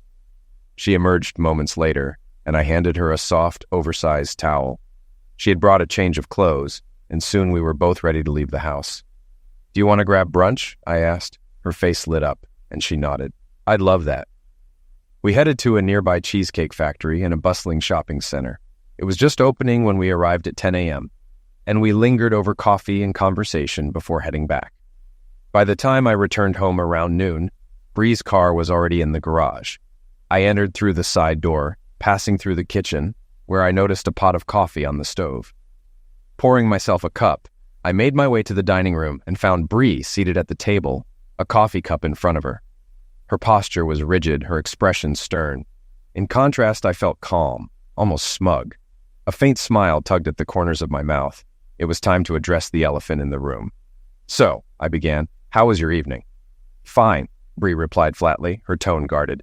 "And yours?" she asked pointedly. "Honestly," I said, leaning back with a satisfied grin, "it was incredible. Emily was affectionate and eager, and we spent the night exploring ways to make each other happy." Bree lowered her head, and I saw a single tear roll down her cheek. Guilt surged through me. This wasn't the victory it had seemed in the moment. It felt more like the biggest mistake of my life. "What's wrong?" I asked. "Didn't Stanley live up to your expectations?" "It wasn't Stanley," she snapped, then softened. "It was me. I couldn't stop thinking about you and Emily, about what you were doing together. She's so beautiful, so alluring. I knew you'd have a better time with her than I ever could with Stanley." She took a deep breath before continuing. "He tried to be gentle, to make the night romantic, but I couldn't focus. I started drinking wine at the bar before dinner. By the time we sat down, I'd already had too much. I barely touched my food, I couldn't eat, and just kept drinking. Stanley tried to stop me, suggested we dance in the living room to lighten the mood, but I was tipsy and clumsy. He grew frustrated and said we should go upstairs. She hesitated, her voice shaking. In the room, he kissed me, but it felt wrong. Then he started undressing me, and I didn't resist. I let him, but I felt nothing. No excitement, no connection. He could tell. When it was over, he looked at me with disappointment and said, "That was the worst experience of my life. What's wrong with you? You wanted this, and now you're acting like you don't care." He got dressed and left, muttering something about finding someone else at the bar. I just lay there and cried myself to sleep. Her voice grew quieter. When I woke up, it was morning. The sun was shining, and I felt empty. I showered, dressed, and left the hotel. I wanted to come home and talk to you, but you weren't here. "Emily and I went to brunch," I said plainly. "She went home afterward. I'll admit, I'm sorry your night didn't go as planned, but I'm not entirely sorry. Mine did." Bree's eyes filled with fresh tears. "I'm so sorry, Ty," she said earnestly. "I regret ever getting involved with Stanley. Now I see it for what it was. He just wanted to use me. He never cared about me." I leaned back, my tone sharp. "Well, maybe you'll have better luck next time." "There won't be a next time," she said quickly, her voice breaking. "I'll never do this again. I want us to go back to being monogamous, to the way things were before. I want to spend the rest of my life proving that I can be the wife you deserve." "Not so fast, Bree," I said firmly. "You've spent months building an emotional relationship with him and weeks plotting this night together. Now that it's blown up in your face, You want me to forget everything and pretend it never happened? That's not how this works. I'm not even sure I want to stay married to you. You betrayed me, humiliated me, and tried to turn me into a fool. And now you expect me to forgive and forget like nothing happened? No, Bree. It doesn't work like that. Bree sat silently, tears streaming down her face as the weight of my words hung in the air. Bree's eyes searched mine, filled with a mixture of desperation and hope, but I continued without hesitation. Next year, I'm making some changes for myself. I'm getting a gym membership, and once a month, I'll take myself out on a date with whoever I choose. If those dates lead to something more, so be it.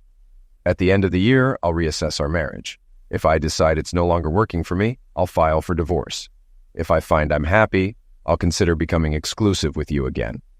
You'll have this year to prove that staying together is worth it. Take it or leave it. If you can't accept these terms, I'll start divorce proceedings on Monday. Let me know your decision. Bree's voice trembled as she began to speak. Ty, I love you. I know I've taken you for granted, and I regret it deeply. The thought of you being with another woman would liquidate me, just like last night did. But losing you entirely, that would destroy me. I'll agree to your conditions. And I promise I'll spend this year showing you I can be the best wife you've ever dreamed of. By the end of it, I'll make sure you'll never want to leave me. Then it's settled, I said simply. The rest of the day passed without incident. I spent some time working in the yard and running errands. Before heading out, I offered her an olive branch. If you clean up the mess from last night and straighten up the house, I'll take you out to TGI Fridays for dinner. We can split a plate of ribs. It wasn't much, but it was my way of trying to restore some normalcy. As the probationary year began, Bree seemed to embrace her role wholeheartedly. She became an attentive and doting wife, and her efforts felt genuine. Our meals improved dramatically. Dinner often featured a small salad or soup, a hearty main course like steak with potatoes or vegetables, and even dessert. Each meal was accompanied by a glass of wine. Afterward, we worked together to clean up. Our closeness also intensified, becoming more frequent and passionate. Bree made it clear there was nothing she wouldn't do to rekindle the spark between us. One evening, over a particularly good dinner, Bree broke the silence with a casual remark. I spoke to Emily today. I tried to keep my expression neutral. Oh, what about? Bree smiled faintly. You, me, and her. What did she say? I asked, my curiosity piqued. Well, Bree began, the first thing she did was invite me to lunch. She took me to one of her favorite restaurants nearby. Over a couple of glasses of wine and some salad, I asked her point blank if she planned to take you away from me. She laughed and said, Absolutely not. Ty and I were a one-time thing. We're best friends now, but we'll never be together like that again. If anything, I think he's still upset about how hurt he was by your actions. Bree hesitated, then continued. I told her how ashamed I am of what I did to you and to our marriage. I also told her about your decision to date other women once a month and reevaluate our relationship at the end of the year. And what was her advice? I asked. She said, don't try to compete with other women. Instead, make staying home with you so irresistible that he won't want to go on those dates. Turn your home into the better option. That's exactly what I plan to do. If that's your strategy, I replied with a small grin, don't be surprised if I set up a fake date just to see what you've got planned. A few weeks later, I found myself walking into the offices of Thomas, Dixon, and Harris with a smile on my face. Emily, as usual, was stationed at her desk, guarding the entrance to the partners' offices. When she saw me, her face lit up. She stood and walked over to greet me, wrapping me in a warm hug. Ty, it's great to see you, she said warmly. We've been expecting you, or rather, Mr. Thomas has. As I held her briefly, I asked, any idea what he wants to talk to me about? Emily smirked. Of course I know everything that happens here. But it's better if you hear it from him. She returned to her desk and buzzed Mr. Thomas. After a brief exchange, she gestured for me to follow her, leading me to his office and opening the large, carved wooden door.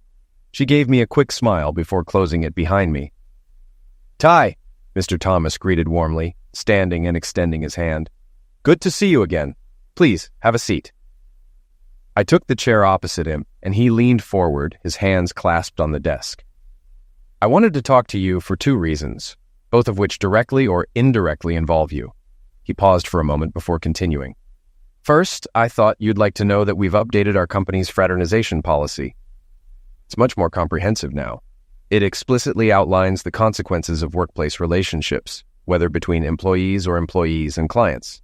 I've got a copy here for you to review at your leisure. I'd love to hear your thoughts on it." I thanked Mr. Thomas for addressing the issue I had brought to his attention previously. His thoughtfulness and initiative had not gone unnoticed. "Ty," he said, his tone considerate, "without prying too much, how are things at home? I genuinely hope you and Bree are finding your way forward." He paused briefly before adding, "I visited Bree's department a few days ago. We didn't talk about anything personal, strictly work-related matters. I wanted to check on her team's progress and see if there were any challenges I could help with. From what I observed, she seemed happy and at ease." Not wanting to delve into the current state of my marriage, I kept my response simple. "Things are improving, and I'm optimistic that we'll be all right in the long run." Mr. Thomas smiled warmly. "I'm glad to hear that," he said. "Now let me tell you the second reason I wanted to speak with you today. It concerns a letter I sent to Hughes, Duvet, and Lewis, the firm where Stanley Wilbur is employed. Despite everything, Stanley did provide excellent assistance with a particularly complex tax issue we faced. His expertise was instrumental, and I made sure to acknowledge that. However," he added, lifting a piece of paper from his desk, "I also felt compelled to address another, less favorable aspect of his behavior. I thought you might want to hear what I wrote." Adjusting his glasses, Mr. Thomas began to read aloud. "Dear Steve, you have already received an official performance report regarding Stanley Wilbur's contributions to Thomas, Dixon, and Harris. His knowledge and expertise were invaluable in resolving a challenging tax case, and he went above and beyond by equipping our attorneys with skills to manage similar cases in the future. However, this letter is informal and private, intended to share a different perspective. While Stanley demonstrated commendable technical abilities, his personal conduct during his time here was problematic. He initiated a relationship with one of our married employees, which escalated to physical involvement. This inappropriate relationship caused significant turmoil in the employee's personal life, straining her marriage to the point where its future remains uncertain. Lawyers already contend with a less-than-stellar reputation in the public eye, often seen as valuing profit over ethics or winning over justice. In this profession, integrity is paramount. Stanley's actions raise concerns about his personal honesty, which could very well extend to his professional behavior. With this in mind, I urge you to monitor the work Stanley performs at your firm carefully. While this letter is strictly between us, I trust you'll take whatever action you believe is appropriate, or none at all. The choice is yours. Sincerely, William." Mr. Thomas folded the paper and set it aside. "This letter doesn't capture everything Stanley put you and Bree through, but it ensures that his actions won't come without repercussions. I doubt this will help him advance in his career, at least not as quickly as he might hope. This is the best I can do for you, Ty," he continued. "I hope it brings some sense of closure, knowing that Stanley won't escape unscathed." I nodded, gratitude evident in my expression. "Thank you, Mr. Thomas. Your support means a lot to me." As I left his office, I found myself lost in thought, processing the conversation. I didn't even notice Emily standing nearby until she gently interrupted. "How are you feeling about everything?" she asked softly, studying my face. I took a moment before replying. "Honestly, I feel good about how it's all played out. Things are starting to come together. I can't thank you enough for being there for me through all of this." Emily smiled warmly and pulled me into a tight hug. "Don't forget, Ty," she said softly. "I've grown from this too. I really did love you while we were together." "And I loved you too," I replied, my voice steady yet filled with emotion.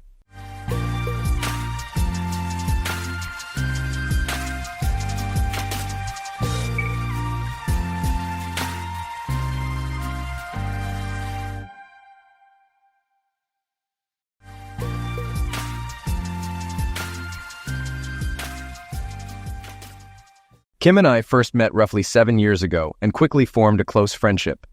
Both of us were raised in the Midwest, where our devout Christian beliefs placed God above all else, even family. Our Sundays were filled with church visits and hopeful discussions about our future plans. I pursued a successful career as an engineer with promising prospects, while Kim thrived in her role selling accounting software for a prominent technology firm based in Atlanta. Before our marriage, my parents generously gifted me a 3-bedroom house upon my college graduation.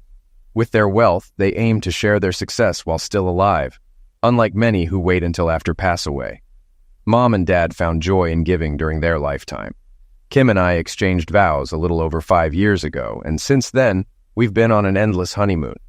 Our lovemaking life was vibrant, with passionate encounters at least 4 nights a week. We were viewed as soulmates, much to the amusement of our friends who were envious of our closeness. Our joy multiplied when we welcomed two beautiful blonde twin girls into our lives. After their arrival, our focus shifted entirely to raising them in a nurturing and loving environment. Our lifestyle might be deemed dull by some. We typically dined at home most evenings, reserving Friday and Saturday nights for outings and Sundays for church. Unlike peers our age, we weren't drawn to socializing or keeping up with fashion trends. Kim opted for conservative attire both at work and home, reserving our lovemaking moments exclusively for our bedroom built on trust and transparency, forming a sturdy foundation for our marriage. Kim, naturally affectionate, expressed her love through tender gestures of touch, kisses, and hugs, all of which I adored. We relished in sharing our emotions and cherished each other deeply. While raising twins presented its challenges, I cherished every moment spent with them. Though the twins posed some stress for Kim, I gladly supported her through any difficulties. Our partnership was built on effective communication, ensuring we dealt with issues promptly. Life with Kim and our twin girls was going smoothly. However, a week before the annual exhibition, Kim received notice that she had to participate due to others falling ill with the virus. Despite her attempts to decline, she had no choice but to comply due to the urgency of the situation. She expressed her regret, saying she was sorry to leave us for 3 days and that she had tried to avoid it by contacting her boss. She mentioned how much she hated being away from us. I reassured her that we would manage fine without her for a few days and that we would miss her dearly. I helped her pack and accompanied her to the limo arranged by the company for her airport journey. Our marriage had always been solid, built on trust and transparency. There had never been any indication of her behaving in a way that wasn't loving or faithful. We shared everything openly and worked together as a team, especially when it came to our children. On the second night of the exhibition, I received a text from Greg, a colleague and friend who was at a cybersecurity event in Atlanta. He mentioned Kim being at the exhibition and asked if I was supposed to be at the security conference. He seemed curious about the trade show Kim was attending, and I confirmed it was in Atlanta, but wasn't sure of the exact name. Greg's messages left me wondering what he was trying to imply. His message contained 2 photos and a video. I sat paralyzed with dread. The first photo depicted my wife in an unfamiliar outfit, the shortest dress I'd ever seen her wear, accentuating her ample chest with a plunging neckline. She wore pumps I didn't recognize, her hair and makeup flawless, radiating stunning allure. Never had she appeared so alluring to me. Initially, upon seeing the first photo, I convinced myself it must be someone resembling Kim, as it seemed implausible it could be her. I chuckled inwardly, musing, I wish Kim would dress like that one day. But the amusement faded when the subsequent photo emerged, a close-up of her closely seated next to Jonathan, one of her bosses. I sat there, stunned, motionless, not even blinking, until the next photo materialized, a close-up of her smiling and gazing into Jonathan's eyes. My heart sank at the sight. Though I attempted to rationalize, there must be a logical explanation, albeit futile.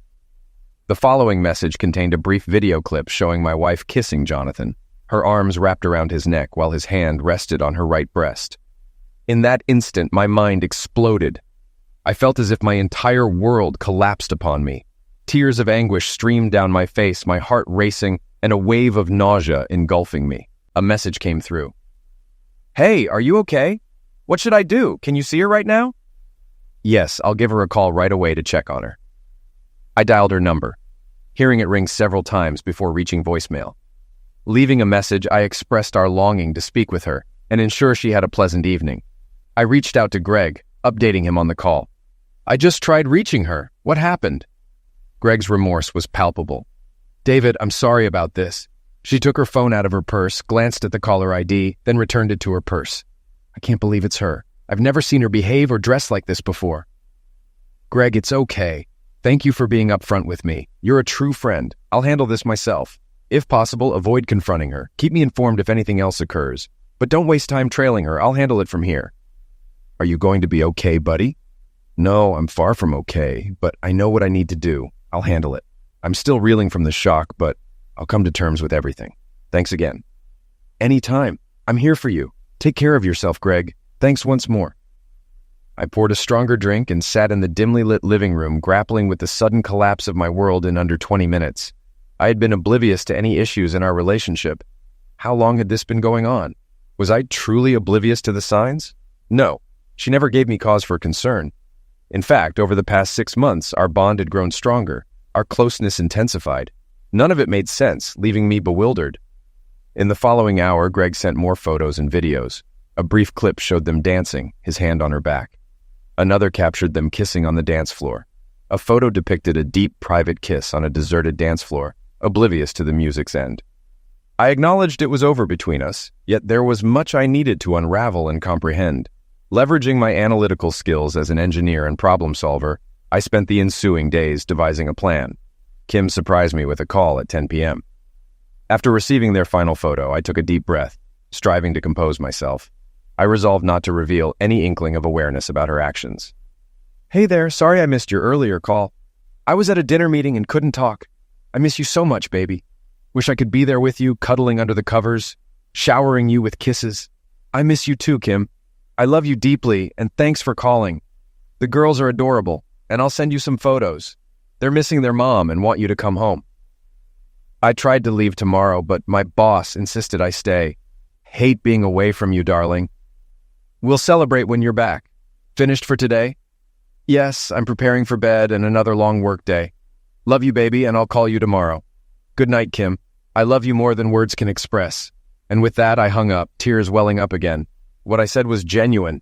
I loved her more than anything and hoped this was just a terrible dream. Past midnight, I lay in bed unable to sleep. I wondered if she was truly in her hotel room and what she was up to. My question was answered by another message from Greg. It was a photo of Kim and Jonathan on a lobby sofa, sharing a kiss. His hand was beneath her short skirt, her arms wrapped around his neck. They resembled a couple in love, publicly displaying their affection. "And one last thing, buddy. I'm done for today, but looks like she's busy. Let me know if you want me to stop. I can easily put an end to this. It's tough to face right now, but thanks for the photos. No need. Let her go. It's her wrongdoing, not yours. Stay out of it." "Thanks again." I cried myself to sleep, knowing that the love of my life had betrayed me. Eventually, exhaustion and the comfort of our marriage vows and our daughter's sleep eased the pain and tears until I woke up the next morning. Kim sent me several affectionate messages adorned with hearts, kisses, and emojis. She professed her love, expressing how much she missed both me and the girls. She even hinted at a passionate night ahead upon her return. When she came back, she showered me with sweetness and affection, behaving as though nothing had transpired. I began to wonder if perhaps she suffered from dissociative disorder or had been unknowingly medicated.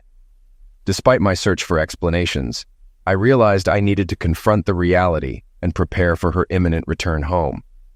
Our frequent conversations seemed normal, with Kim expressing her longing to reunite with us. I couldn't determine what upset me more, her infidelity or the deceit accompanying it. Feeling deceived cut as deep as witnessing her embrace with Jonathan. Upon learning of my wife's betrayal through Greg's messages, I took decisive action. Leveraging my tech expertise, I discreetly installed tracking software on her phone, initially intended for locating misplaced devices. Opting for the latest software available, I even walked Kim through its setup. This software also featured a voice recorder capable of capturing calls, texts, and emails with automatic cloud uploads if activated. Let me clarify, my intention wasn't to spy on her, but circumstances warranted caution. Before this incident, I never considered invading her privacy. However, following recent events, my trust had been shattered irreparably. My priority was safeguarding our daughters and salvaging our marriage, if feasible. Thankfully, caring for the twins kept me occupied, offering respite from thoughts of our disintegrating relationship. Whether it was preparing breakfast, tidying up after them, or engaging in doll play, these moments were precious amidst the turmoil. Trust me, tending to 3-year-old twins is no small feat. It was 2 p.m., and I finally managed to get the girls to settle down for their afternoon nap. After tidying up the house and showering, I sat at the table to catch up. Kim had sent me 6 more affectionate messages, mentioning she would call at 5 p.m. once her day wrapped up. After reading them, I accessed the cloud from my laptop, logged into her account, and reviewed everything recorded since activating the spying software. I sat in shock as I read the messages exchanged with Jonathan. Here are a few excerpts. "You were incredible last night, baby. Can't wait for tonight." "Thanks, kitten. I enjoyed it too. Can we head to my room after work before dinner?" "Certainly, but I need to call my husband first. I should be ready by 5:15. "Does your husband suspect anything?" "Of course not. He thinks I love him and I'll keep it that way. We've kept it a secret for over 6 months, and he's clueless. Don't worry." My anger became overwhelming, prompting me to stop reading. "Kitty. Did he call her kitten? That's my term for her during closeness. Did she give him that too? Was I truly that oblivious? What kind of fool was I?" I dropped my laptop on a chair and screamed, grabbing a lamp from the table and hurling it forcefully into the wall, shattering it into pieces. The rage I had managed to control now consumed me.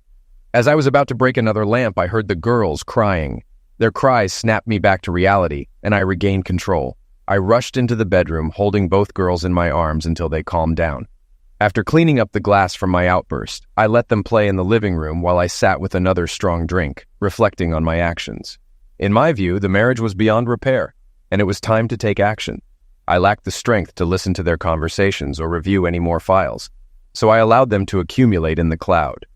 I decided to play along with Kim, just as she had deceived me. My immediate plan was to act like a loving husband while strategizing my next steps. I intended to contact a divorce lawyer, hire a private investigator, and find a way to secure custody of the girls. Their well-being was my top priority, and the only thing that truly mattered to me. "Hey, sweetheart, how are the girls holding up? They're missing their mommy." "Oh my goodness, they're on my mind all day, every day. And of course, you too. I can't wait to wrap my arms around you. When I get back, I'm going to give you the warmest kiss you've ever had." I played along, saying, "Oh, darling, I think of you constantly, longing to embrace my loving, beautiful wife. Soon, my love, we'll be reunited."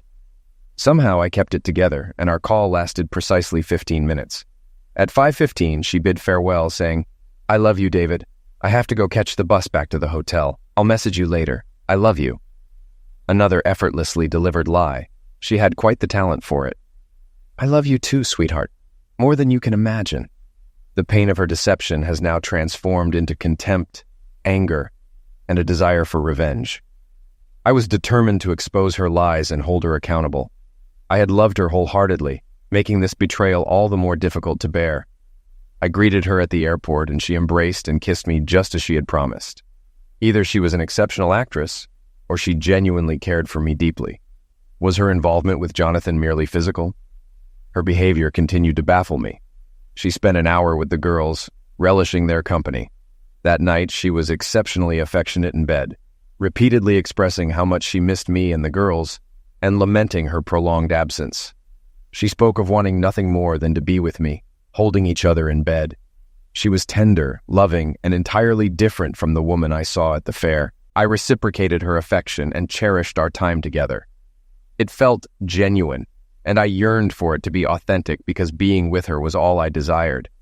Yet, deep down, I knew it would soon come to an end. I kept my newfound knowledge hidden, showering her with love and fulfilling her every night. To outsiders, our relationship seemed idyllic, sparking envy in others. This charade persisted for 3 months, during which I searched for any signs of infidelity but found none. She arrived home from work at her usual time every evening. No unusual phone calls or text messages.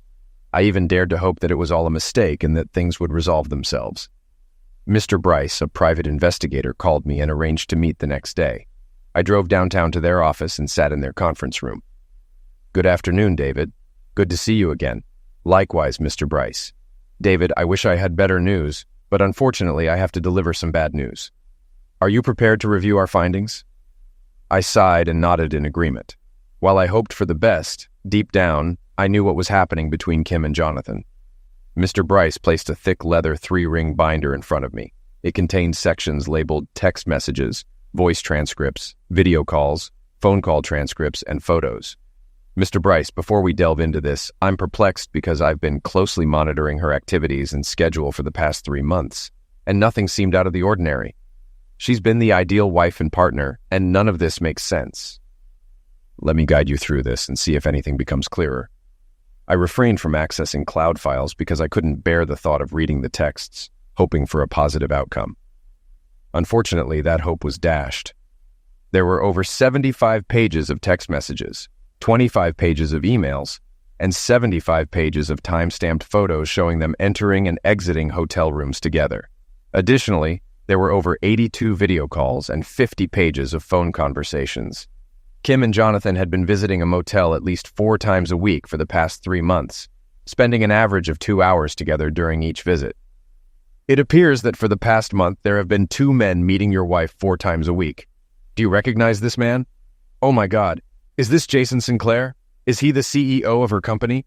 Are you saying she's involved with 2 men, one of whom is the CEO?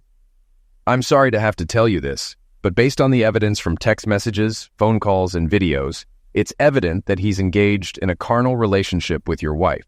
The video call labeled Balcony actually captured them in a lovemaking moment, with him behind her as she leaned over the railing. They seemed unaware they were being recorded. Our high-definition video captured close-ups of their faces, and the audio was also recorded. He played the video on the 80-inch screen. There was Kim, my wife, leaning over the railing with her CEO standing behind her. I felt sick to my stomach. I had to step out of the room for a few minutes to compose myself. I returned to the conference room, urging them to continue, as I was now eager to see what my wife had been up to. The video labeled Balcony 2 shows your wife with both Jason and Jonathan simultaneously.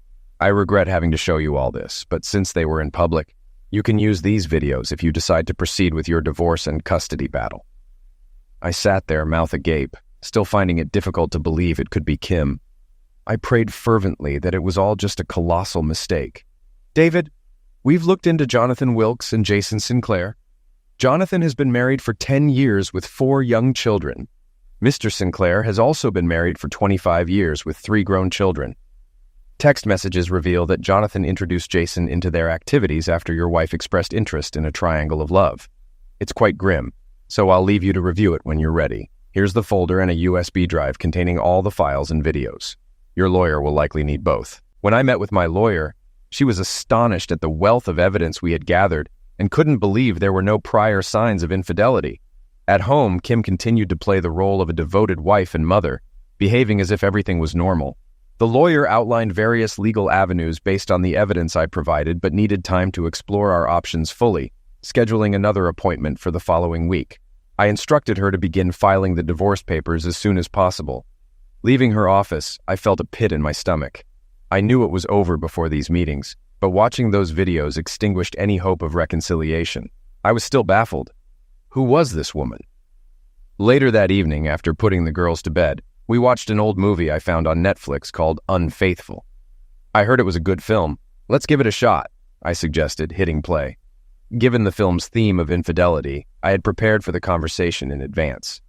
During the movie, I casually mentioned a female intern at my office who had been showing interest in me for months.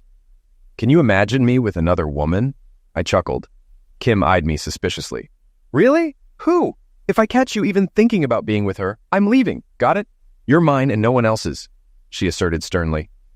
Despite my attempts to keep the mood light, she was dead serious. She made it abundantly clear that she wouldn't tolerate any deceit. It was astounding how indignant she was about it, considering her own actions. It was driving me mad. David, why didn't you tell me about her sooner? What's her name? Kim? Relax. She's just an intern, a young, flirtatious girl. I've completely ignored her. What about you, Kim? You're the most beautiful girl in your office. Do you mean to tell me no one ever flirts with you? Of course not. They all know I'm married and would never cheat on you. So, in our entire marriage, you never entertained the thought of being with another guy or did anything like that? Not even a friendly kiss? Have you ever cheated on me, baby? Her anger flared. Are you kidding me? Did you seriously just ask me that? I constantly express my love for you. I'm always faithful to you, and I couldn't imagine being with another man. You're being ridiculous. I can't believe you'd even think that. I apologized, agreeing with her, and resumed watching the movie. I chuckled to myself, thinking she could have been an actress with how convincing she was. No wonder she excelled at her job. Once things settled down, she leaned against my shoulder again, and I knew it was time. I grabbed my phone, opened the messaging app, and selected a photo of Kim and Jonathan kissing on the dance floor, his hand on her behind. I was studying the photo when she noticed my distraction. What are you doing, David? Why aren't you watching the movie? Because what I'm looking at is more real. What do you mean? I muted the movie and displayed the photo to her. She froze, attempting to speak, but failing. I kept my gaze on the photo. Quite the passionate kiss you're giving Jonathan. Allow me to explain. Where did you get this? You were dining with your buddy, Greg Stanton, who spotted you with that guy in the restaurant. He texted me to confirm if it was you or if he was mistaken.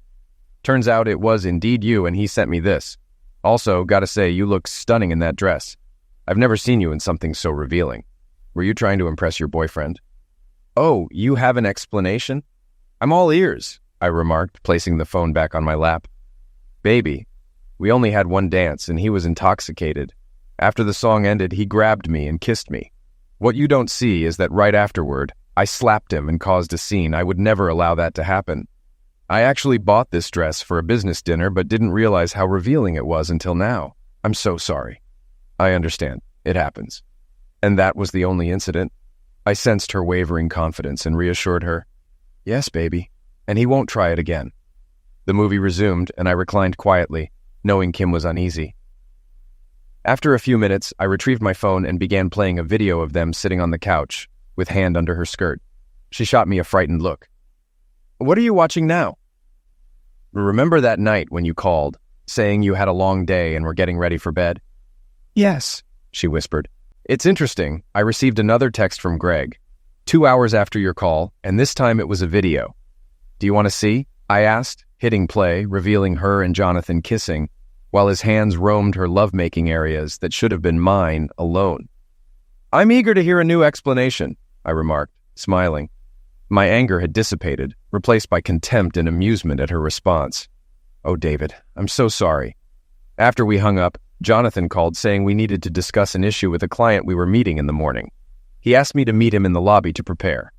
I barely recall this video because I had a few drinks and got a bit drunk. You know how I get when I'm intoxicated. I understand the video looks damning, but nothing happened beyond that.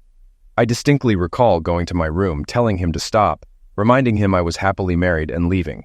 Nothing transpired. You have to trust me. That's part of the issue, kitten, I said, emphasizing the nickname. I noticed her reaction when I said that and continued.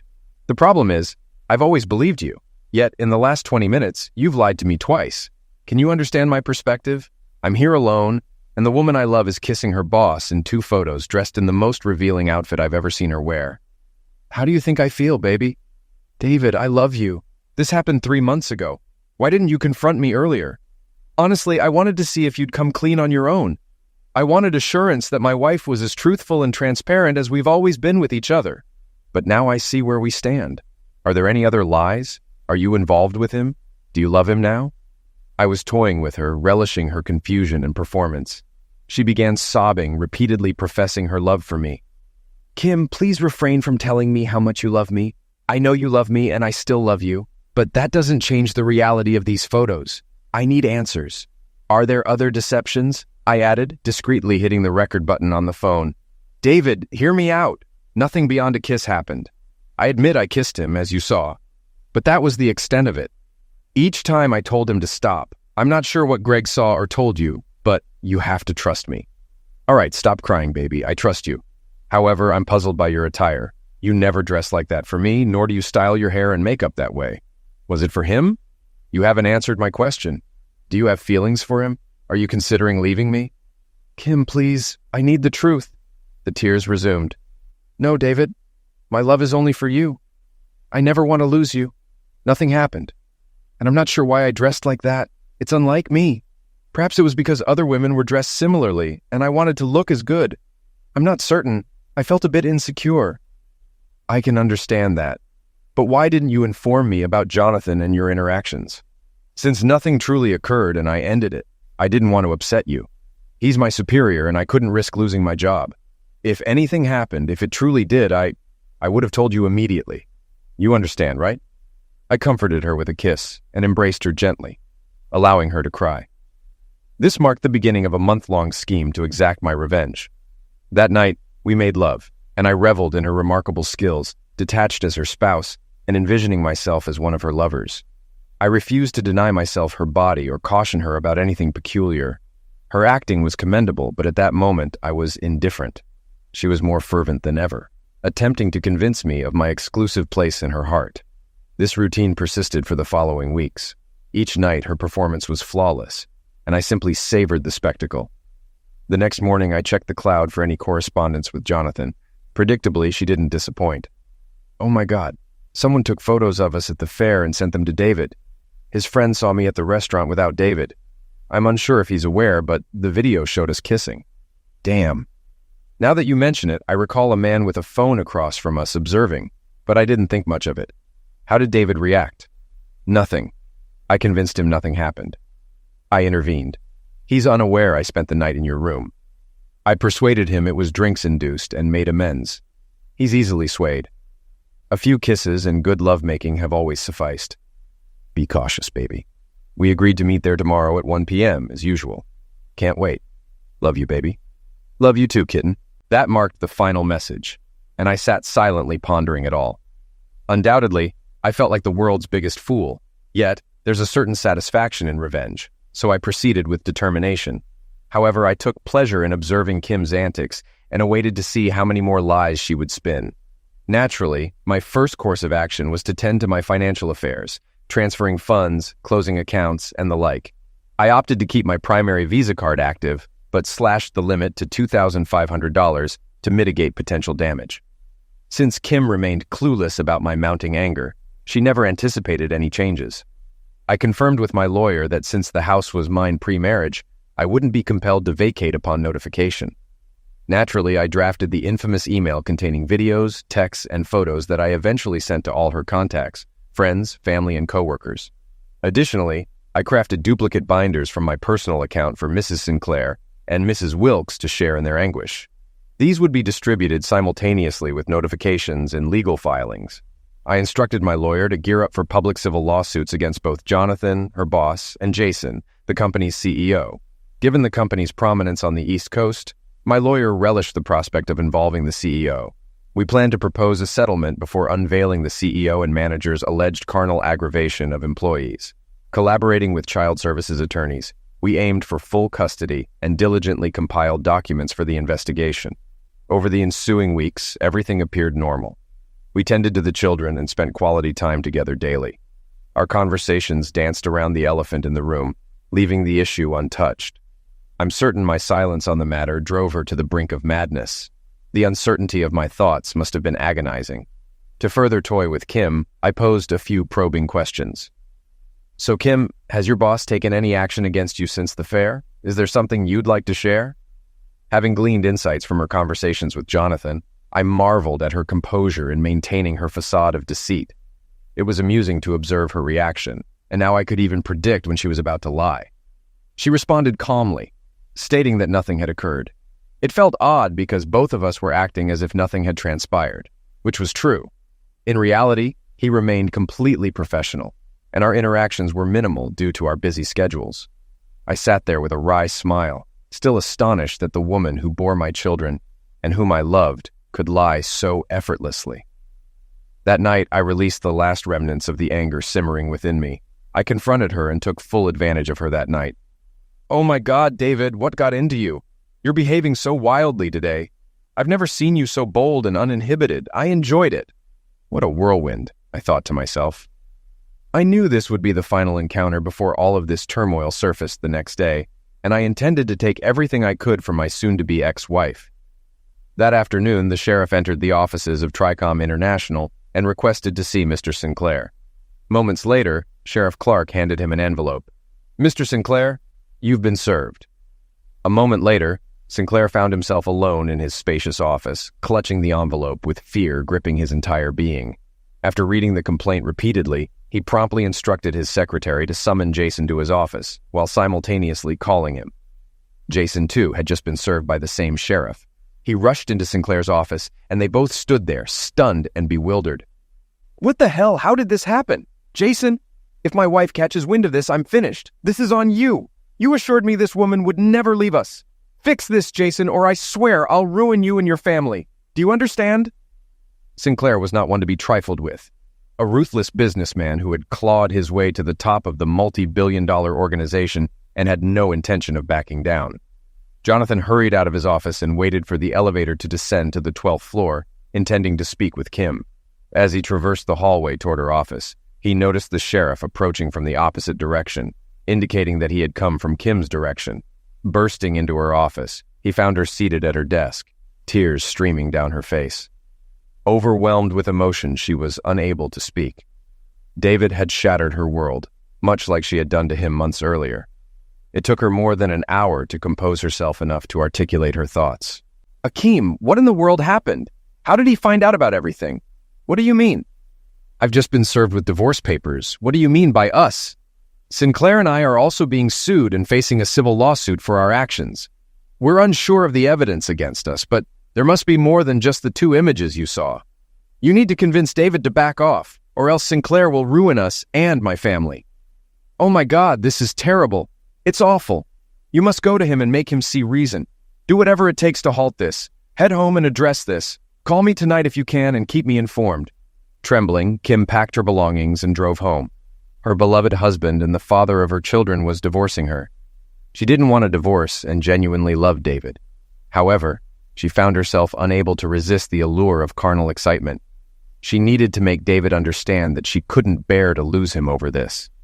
Returning to an empty house, she found the girls were at David's sister's house, as they were every afternoon while they both worked. She phoned David's sister, requesting if she could keep the children overnight. Without inquiring further, Katie gladly agreed to take care of the girls for the night. Kim showered, styled her hair and makeup, and anxiously awaited David's return from work. At 6 o'clock, she heard the garage door open and nervously anticipated his entrance into the house. Hi, Kim. Didn't expect to see you tonight. Thought you'd be with Jonathan. Oh, wait, he's married with kids. This might get awkward. David, please, let's talk. She took his hand and seated him beside her on the sofa. Despite the circumstances, she appeared surprisingly composed and more pleasant than usual when greeting him.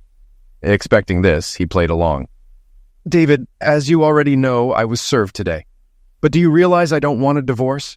I need you and love you. I won't sign these papers. Jonathan means nothing to me. Yes, we had lovemaking, but it wasn't love. I just needed it, and I'm truly sorry. I'll never do it again, I promise. Oh, you promise? Guess I can trust you now. Sure, let's forget everything and get back to normal, I said, smiling lovingly. Kim embraced me and planted a kiss. Thank you, baby. I love you so much. I'm grateful you forgive me and understand I won't lie to you again. Surprised, I was certain she caught my sarcasm.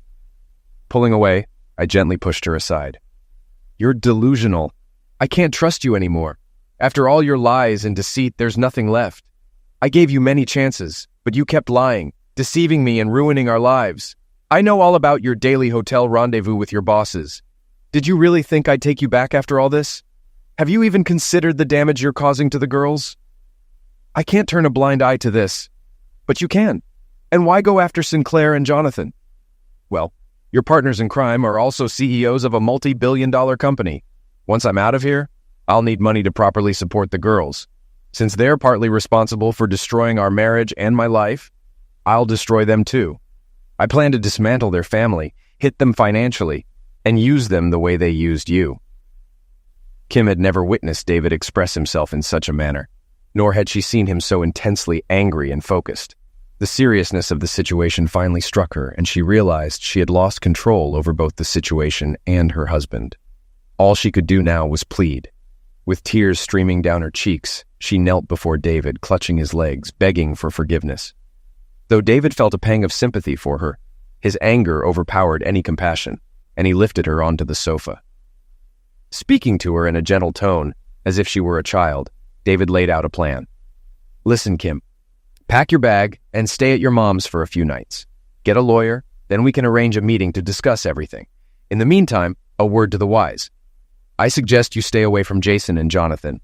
Things are about to get messy. Later that evening at her mom's, she explained that she and David had a disagreement, and she needed to stay with her for a while. At 11 p.m., she called Jonathan on his cell. Jonathan quickly looped in Jason on a three-way call. Jason, are you here? Kim, are you there? Yes, we are here, Sinclair initiated the conversation. So, Kim, did you manage to persuade him to give up the lawsuits and the divorce? No. In fact, he kicked me out and warned me to be careful because it could lead to trouble. Sinclair shouted into the phone, Jesus Christ, Jonathan, what have you done? Kim, you're a freaking prick. I swear I will have you and Jonathan eliminated if my family finds out about this. I don't care what you do, but make it stop. Kim cried, I can't do anything. He is out of control and won't listen to anything I say. He doesn't even answer my calls or texts. Sinclair spoke up. Jonathan, you need to fix this. Make an appointment with David and have him meet us at a bar somewhere. Anything loud and the noisier the better. Kim, you will be there too, and ask him to drop the lawsuit in front of us. If he says no, then Jonathan and I will explain how damaging it will be for him and his family if he doesn't back down. I have people tasked with fixing things like this, and I won't hesitate to use them to keep this show from turning into complete crap. Jonathan, do you understand what you need to do? Yes, Mr. Sinclair. Kim, you know what you have to do, right? Yes, Mr. Sinclair. Do it and make it happen tomorrow afternoon. We don't have time to waste. Sinclair disappeared. Kim and Jonathan hung up after a few minutes, considering the situation. That night, upon hearing the call, David wasn't surprised by their desperation and devised his own plan. As expected, Jonathan called the next morning to arrange a settlement meeting. They agreed to meet at 6 p.m. in a courtyard. At 4 p.m., David was at his private investigator's office, preparing for the meeting. They utilized cutting-edge technology with noise cancellation to capture clear sound, even in noisy environments. A private investigator would also be present to film the meeting as evidence. David arrived at 6:15, purposefully keeping them waiting and allowing time for the private investigator to set up his video camera. Upon seeing Kim, he approached the group. Kim, I'm surprised to see you here with your partners, but I suppose we know where your allegiance lies. Gentlemen, what brings us together? Why are we here? Sinclair spoke up. David, I'm Jason Sinclair, and I requested this meeting. Sinclair, you look quite different in person. These videos don't capture your essence. Can't say it's a pleasure to meet you. Indeed, that's precisely why we're here. This is Jonathan Wilkes. Jonathan, the man who slept with my wife and wrecked my marriage. Can't say it's a pleasure to meet any of you. Sinclair interjected, I understand your anger. If I were in your shoes, I'm not sure how I'd react. But we need to discuss something. Follow me. What's on your mind? Asked David. We want you to drop the lawsuits against me, Jonathan, and the company. Funny, that's all.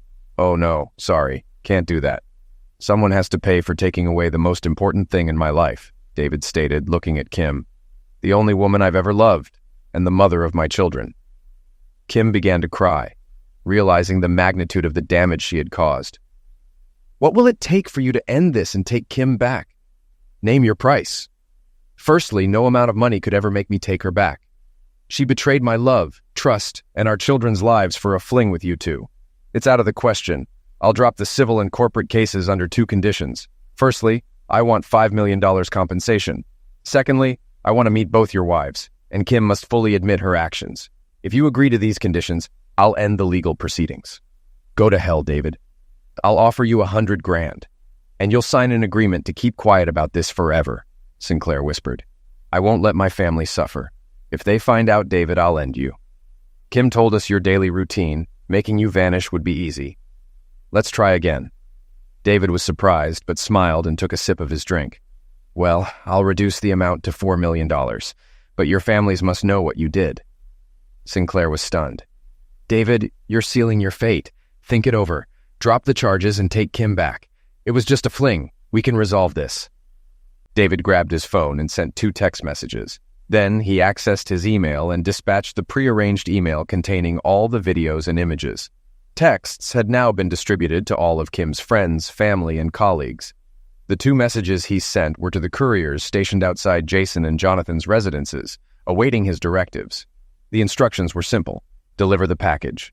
Within moments, Mrs. Sinclair and Mrs. Wilkes possessed duplicate 3-ring binders containing comprehensive evidence of their husband's affair, including photos, videos, messages, phone logs, and other incriminating evidence. Sinclair, growing increasingly irate due to David's apparent indifference, erupted in anger. What the hell, David? I'm speaking to you. What's your response? Are you dropping the charges? To which David retorted, My answer to you, Jason, Jonathan, and my wife is go to hell. Just then, the phones of both Jason and Jonathan began to ring. It was their wives on the line.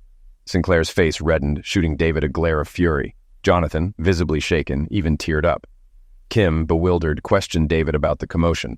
His response was cryptic. Check your email in a few minutes, and I believe you'll understand. After ending the call with his wife, Sinclair pointed an accusatory finger at David.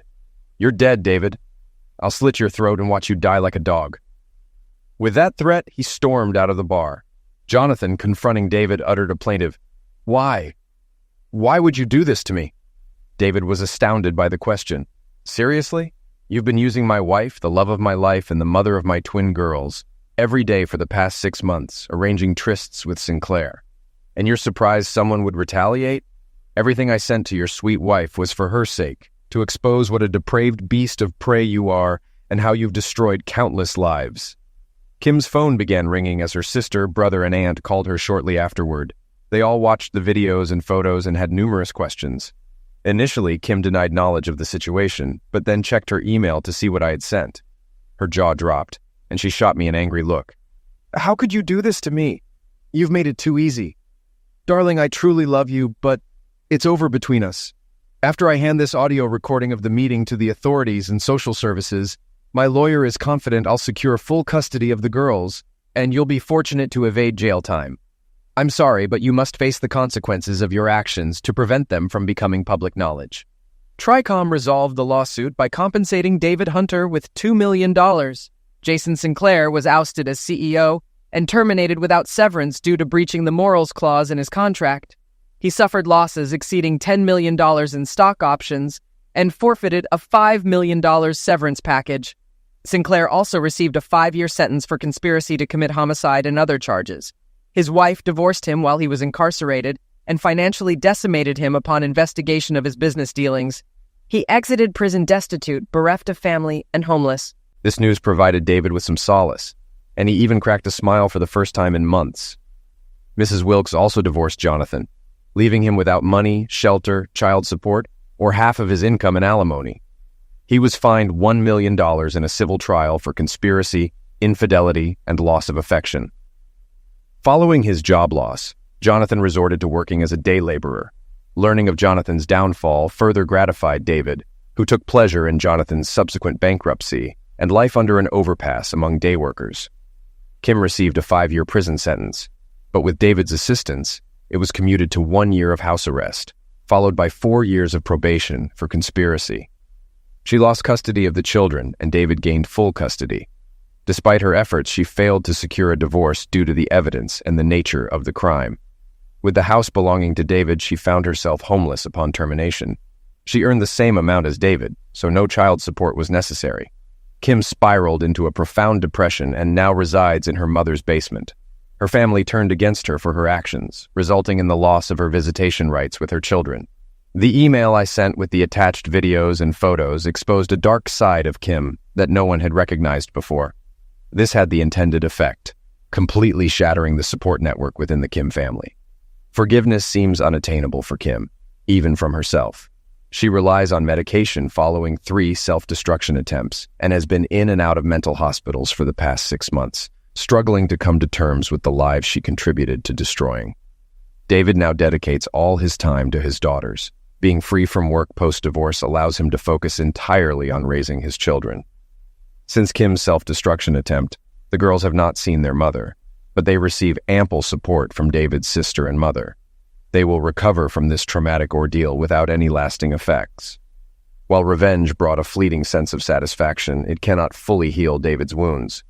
He still harbors love and forgiveness for Kim, but the memory of her betrayal remains etched in his mind. Taking care of his daughters keeps him occupied and wards off loneliness. However, due to the betrayal, lies, and deceit, it will take years before David can open his heart to love and trust again. It's remarkable how seemingly insignificant actions can have profound effects on numerous lives. Caution is advised.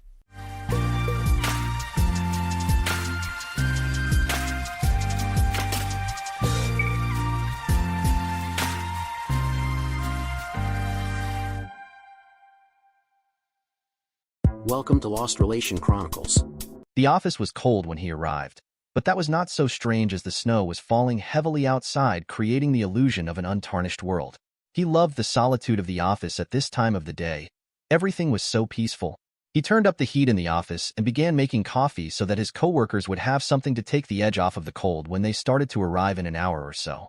This had been his delegated task during every working day for the last 20 years of his employment. In the summer, the office was hot, so he would turn on the AC, and in the winter, he would take care of the heat. Over the years, this had become his favorite time of the workday. As he went about his appointed tasks, he thought about the ritual in accomplishing them. A ritual he had established during 20 years of preparing the office to greet its workers. Now that he was quickly approaching 30 years with the company, he marveled at how fast the time had gone. He also thought about the fact that in a few months he would be deprived of this morning detail as he had put in his paperwork to retire. He knew it was time. He felt it in his bones and in every ache of his arthritic hands. He also understood the fact that he would be retiring alone, a fact that still ate at his soul. Finishing all his tasks and preparing the office to accept the daily influx of workers, he grabbed a cup of freshly brewed coffee and sat heavily at his desk. This was the concluding part of his ritual when he got to bask in the enjoyment of his coffee and the quiet reflections on his life before the organized pandemonium of the new workday began. Sitting comfortably, he considered the photograph on his desk once again. The picture never changed, but his perceptions of it often did. Sometimes he was sad thinking about what he had lost. Other times, he was incensed thinking of what had been his but now wasn't. Today was unlike either of those types of days. Today he just felt muddled by the events of the last 18 months of his life. No matter how many times he had looked at the picture and observed the way she held both man's hands, a deep aching, born of the awareness that even on that happy occasion she was already another man's woman, would come over him as sure as the tide reaching the shore. The photograph itself was in a beautiful oaken frame, a gift to him by his lifelong best friend, Jerry Williams. As he focused on the photo for the millionth time, he took it all in again, reliving in his memory the time they had all flown down to St. Augustine, Florida for a small winter vacation, just the three of them, his wife, himself, and his best friend. Jerry had been living with them for the last few months after his last wife threw him out. As he had no place to go, we offered him a place to stay until he could get back on his feet. This little mini vacation to Florida was his idea, and Kathy had fallen in love with the idea. So, there we were, in Florida for a long weekend break. The setting of the picture was a quaint beachside restaurant where the three of us were sitting at a table, all clasping hands and smiling at the camera. Recalling the moment from his memory once again, they had been drinking and all of them were a bit tipsy. When another tourist passed by our table, Kathy had asked the man to take a picture of us all and had handed him Jerry's camera to perform the task. Looking back on it, I should have been tipped by the way she just appropriated the camera without even asking. You see, Jerry was really attached to his camera and nobody touched it without his express permission. On that day, Kathy grabbed it and handed it over as if it was hers. Jerry never said a word, which I thought was strange at the time, but I put it down to his just being polite and avoiding any unpleasantness. The photograph itself showed the three of them sitting from left to the right at a bar's high-top table. On the far left of the photo was yours truly, Ryan Brown, with an actual smile on my face. It had been so long since he had really smiled that he now often wondered if he still had any left in him. Next to Ryan was his wife, Kathy. In the picture, his wife wore a smile which clearly showed her pleasure at being the focal point of the two men next to her. Sitting at the far right was his ex-best friend, Jerry. He picked up the frame and absorbed the details of the picture in the same way a military officer would study the photos from a bombing mission in an effort to determine the damage inflicted on the enemy. Kathy, his wife and the love of his life, was beautiful. Outside of that statement, nothing else really needed to be said. He had loved her since the first day he met her, and no matter what age or time had done to change her countenance, he never saw it because to him she was as beautiful as the first time he had laid eyes on her. As he looked at her face, he noted that her head was turned to her left towards Jerry, not to her right to share the moment with her husband. He also noted again the way she was holding his hand. Kathy was clasping his hand in a sterile fashion, barely holding on to it. In the previous months, he had examined that detail 100 times, and he had determined that the way she held his hand was symbolic. She was only nominally holding on to him as she focused on her true love, sitting to her left. Now, for the millionth time, he again focused on her left hand, noting how her fingers were intertwined with Jerry's, clasping his hand so firmly you could see the white of her knuckles.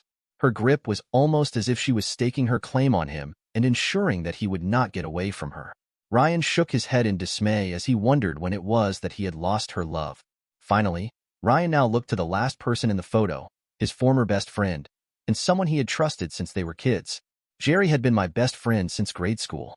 In fact, he was the guy who had actually introduced me to my wife. I thought that I knew Jerry better than any other person in my life, and still had a hard time believing that he would really have slept with Kathy. However, realizing that Jerry was Jerry, it was in retrospect not all that surprising. In high school, Jerry was on the weightlifting team and developed a terrific physique. To say he was popular with the girls would have been an understatement. The standing joke in our school was to call Jerry Tarzan. The name really seemed to fit because just like the king of the jungle, he seemed to control just about every woman he went after. However, by our senior year, the name Tarzan had taken on an insulting connotation as Jerry had broken up so many relationships. Jerry really came to hate the nickname, but he never saw the harm in stealing other men's girls. During the whole time we were in school, I stood by Jerry, even though it sickened me to watch him take girl after girl and use them for his pleasure. The amount of collateral damage he did was really immense, and by the end of high school, I was about the only friend he had left. I think that the problem with Jerry was that while he could get women, he just never seemed to be able to keep them, and this prompted him to keep taking them away from other guys. He once told me he liked the challenge.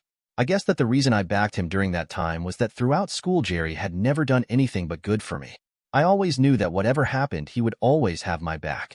After high school, I joined the Navy, and when I came back on leave, it was Jerry who set me up with Kathy.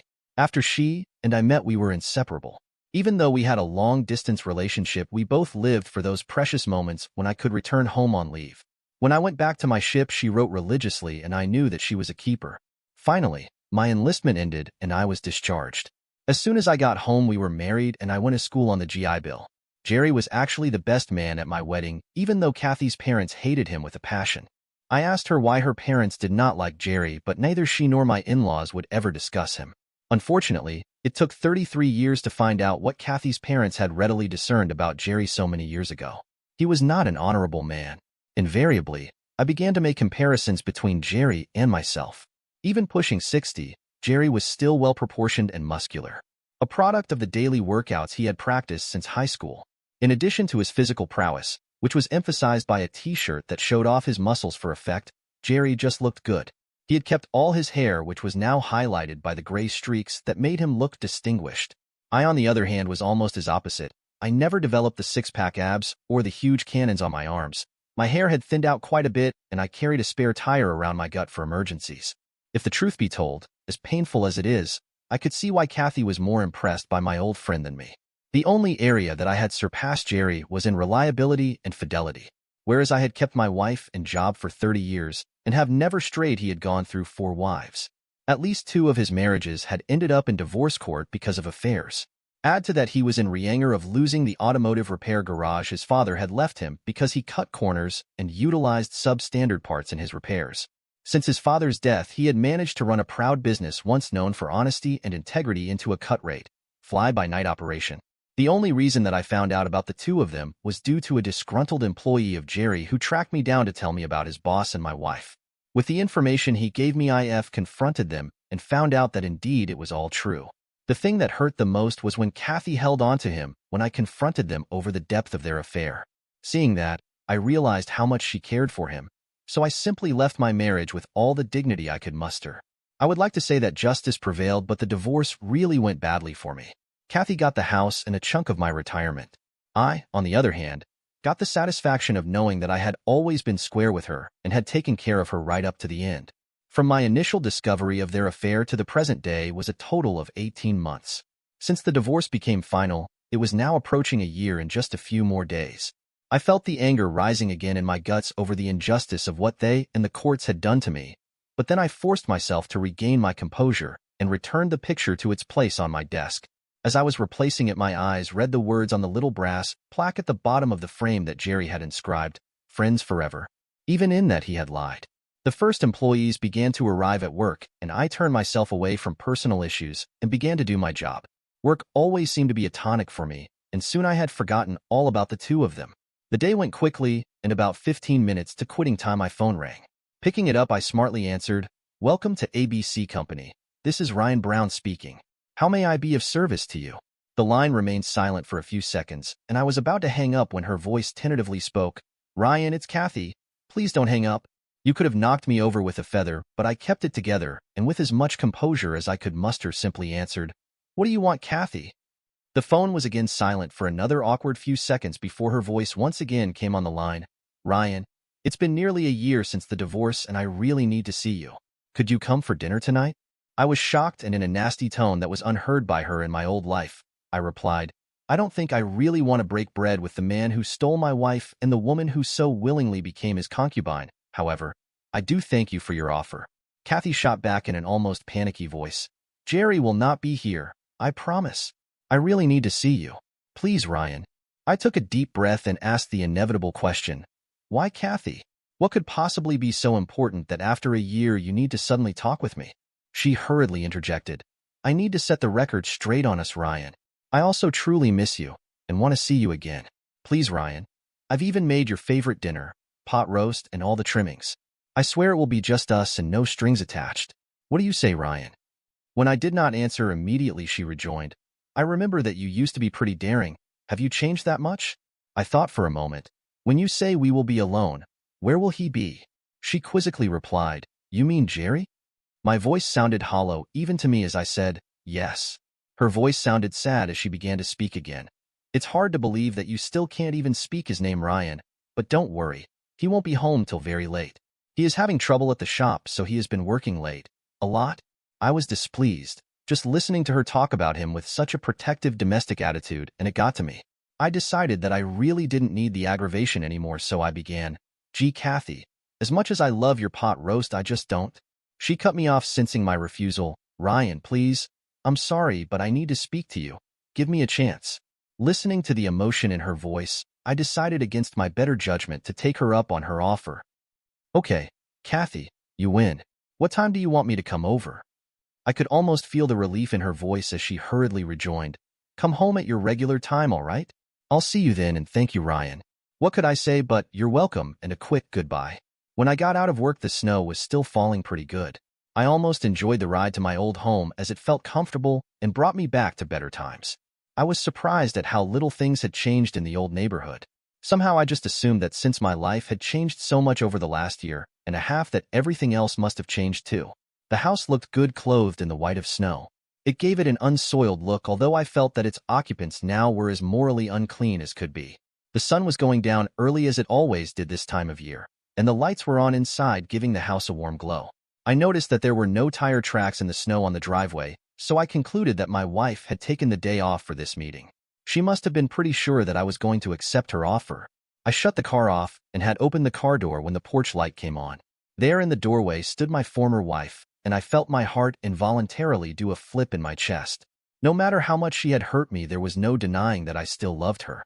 As I got closer, her face seemed to glow, and she was smiling with genuine happiness. Thank God you came, Ryan. I was worried that you might have changed your mind.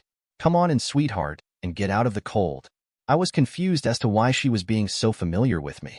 After all, we were divorced, and she was now living openly with my ex-best friend in the house I had bought. Sometimes I can't figure people out. Nonetheless, I followed her orders and entered into my old home. Again, I was surprised as things had not changed in the year and a half since I left. There were the same pictures on the wall, the same furniture, and even the same television set. Kathy came up and hugged me like it was the best moment of her life, but when she moved in to kiss me on the lips, I turned my face away. She stood back from me and gave me a look that told me she was hurt. However, she rebounded quickly and with realistic concern in her voice proclaimed, My God, Ryan, you are skin and bone. You need to eat honey and put some meat back on those bones. I was sarcastic, but then again I wanted to be, well, losing weight just seems to go hand in hand with losing your home, your marriage, and your life. But I might be wrong on that. Her face again reflected the disappointment she was experiencing at this first meeting in a year, but she was a trooper and plodded on. I am sorry about what happened between us, Ryan. You must believe that I never wanted to hurt you, but things just got out of control. I was hoping in the year we have been apart that your anger might have abated a little, so that we might try to make amends, but I can see I was wrong on that point. Listen, let's just have a good dinner, and see if we can pack some food into you, all right? I looked at her and surprised myself for feeling sorry for her distress. By now, I was also awkwardly wondering why I had accepted her invitation, but as I was here, I decided to make the best of it and with sincerity responded, I am sorry for my actions, Kathy. Please accept my apology for making this meeting uncomfortable. I would like to hear what you have to say, but can I freshen up first? The light seemed to come back on in her eyes, and with almost a glee she responded, Sure, Ryan. You know where the bathroom is. I have to go and attend to our dinner anyway. I smiled and then headed down the hall to the guest bathroom. Jerry had moved in with us about 6 months before my marital collapse. He had been staying in our guest room and therefore utilized the guest bathroom. When I went in, I mentally made a quick check of things to ascertain his personal belongings were there, but then left to use the master bathroom located in what used to be our bedroom. Returning to that room made me feel sad for all the good years we shared, but I drove those thoughts from my mind as I entered the bathroom. Just like the guest bathroom, it was impeccable. Kathy had cleaned both of them from top to bottom to ensure any inspection would yield just what she wanted me to believe. and that was Jerry was still residing in the guest room. As I opened the medicine cabinet, it struck me. The left half of it was empty. That could be because after I moved out she never utilized my space, or it could mean that she recently cleaned out one half and forgot to spread her things out again. I found the idea of her not moving into the space formerly occupied by my toiletries for over a year to be rather far-fetched. The most logical explanation was that Kathy had moved Jerry's things out for tonight. After using the facilities and checking the beds in both rooms, I couldn't help but notice that they too were recently cleaned and changed. I then returned back to Kathy and dinner. I was surprised to find that she had set the dining room table instead of using the kitchen. As I noted this, she came out with a bottle of my favorite beer in hand, and then she spoke with a lilt in her voice. "Dinner will be ready in a few minutes, Ryan. I thought you might like one of these while I'm getting everything out." I accepted the beer from her and wondered what she was setting me up for. "Thank you, Kathy. This will do very nicely." As she began to turn and move to the kitchen, I spoke again. "Where is Jerry staying these days?" She seemed to flinch momentarily, but quickly recovered as she lightly replied, "He still stays in the guest room, Ryan. We are just friends these days, and that is it." With that, she was gone, heading into the kitchen. Dinner was soon served, and as the first beer had gone down easily, Kathy quickly replaced it with a second one. True to her word, we did not speak of us or the troubles we have had over the last year and a half, but still managed to cover a respectable number of neutral subjects like work, health, food, and friends we used to share together when we were a couple. All in all, the supper went well, as did the next 2 beers that she supplied me, as well as a second helping of pot roast, which made my taste buds miss my marriage all over again. After tonight, it would take a while to consume the frozen dinners which had become my lot in life with any relish. Finally, with the neutral subjects exhausted and feeling full and content for the first time in a year, she chose to initiate her real agenda. "Ryan, it has been a year now, honey, and I was hoping that you might have gotten over it enough so that we might talk about us." I felt the relaxing effect of the beers begin to wear off as I retorted, "There is no us. Besides, getting over the trauma of the 2 people you loved the most in the world betraying you is a little tough to do. This isn't like I caught a cold or broke a bone. For what you 2 did to me, there is no cure, and I doubt, short of having my memory destroyed by a surgical procedure, that I will never get over it, as you so put it. However, we are here, so please say what you have to say." She seemed a little put off by my attitude and looked uncomfortable as she continued on. "All right, Ryan, I will. I don't know where to start this, so I guess an apology is the right place. I am sorry, Ryan, truly and regretfully, for ruining our marriage and hurting the best thing that ever came into my life, and that is you. I am not sure why I did what I did, but if I could go back and change things so that the affair never happened, you can rest assured that I would." She stopped suddenly and looked into my eyes as she spoke with firmness that I had only seen in her a few times in our entire marriage. "Ryan, I know I screwed up, and I know that it was my entire fault, but I need you back in my life. I dream about us every night. I think about us all the time, and I miss you in my life." She paused a second before she implored, "Ryan, I want another chance, and if you can see your way clear to granting it, I would do anything. Sign anything and take any type of test or counseling you want. I realize I have lost your trust and respect, but if there is any love left in you for me, I want to be your wife again. Please, honey, I want us back." She seemed drained and her face was tight with tension as she wrapped up her speech. To say I wasn't moved would be a lie, and to say that at some level I didn't want exactly what she was proposing would have been a bigger lie. But the pain and humiliation of the last year still weighed heavily on me. I noticed that she was gripping the table, and her knuckles were white just like they were in the picture on my desk. I took a swig of my beer as I took a few seconds to think about what she said and how I wanted to respond. Finally, I spoke. "Kathy, first off, let me just say that you are not solely to blame for the affair. You had help in the form of a well-practiced seducer I trusted since grade school. I knew him as a kid, and even then he loved to move in on girls who were going steady and take them from their boyfriends. It is like a big game for him. He earned the name Tarzan in school because he was the king of the jungle and would take his Jane wherever he and whenever he wanted. I had even stood by him in those days in a dozen fights from jilted boyfriends seeking revenge. He grew to hate the nickname Tarzan and would fight anyone who called him that to his face. Then he was my friend, and I felt that I had to stand by him even though he was in the wrong. Now, 40 years later, I am brutally aware of just how wrong I was and how twisted he is inside to go after those women he can't have. Maybe my marriage being ruined by him was some form of cosmic karma come back to repay me for the mistakes of my youth. I paused as I looked into her eyes, the same eyes I had loved since I first saw them. The one thing about Williams that I truly believed was that he would never try to steal my girl like he did with all the others. Boy, was I wrong on that one. I paused and realized that I wanted to hold her so badly it hurt. So you see, While it is noble of you to take the blame, you can in reality only take half of the responsibility. He must take his share of the blame also. Also, I think that you need to realize that he cannot and will not remain faithful to you. Her face showed a glimmer of hope as I continued. Let me ask you this. If, and that is a big if, I agree to your request, how will you end it with the slug? She fired her reply back rapidly as if she was prepared for this one. I have told Jerry already that I want you back, and if you allow me back in your life, then he is out of mine totally. I knew her, and I believed her. However, I knew Jerry too, and he could be very persuasive in getting what he wanted. And if he was like me, then he would still want her and do whatever he needed to do to get her back. As Kathy stared hopefully at me, I suddenly had a question for her that I had never asked her since we first met. Throughout our years together, it just seemed unimportant, but now I needed to know. Kathy, when Jerry introduced us, how well did you know him? I noticed that she looked away as I asked the question, avoiding looking into my eyes. She recovered and looked directly at me as she hesitantly began. Are you sure you really want to know, Ryan? I nodded my head yes, and she took a deep breath and began. All right, Ryan, I guess you deserve to know the whole truth. I met Jerry at a party. He was good-looking and funny, and I fell for him like a ton of bricks. I was a young girl, and he really did it for me. We had a relationship that lasted a total of 3 glorious weeks.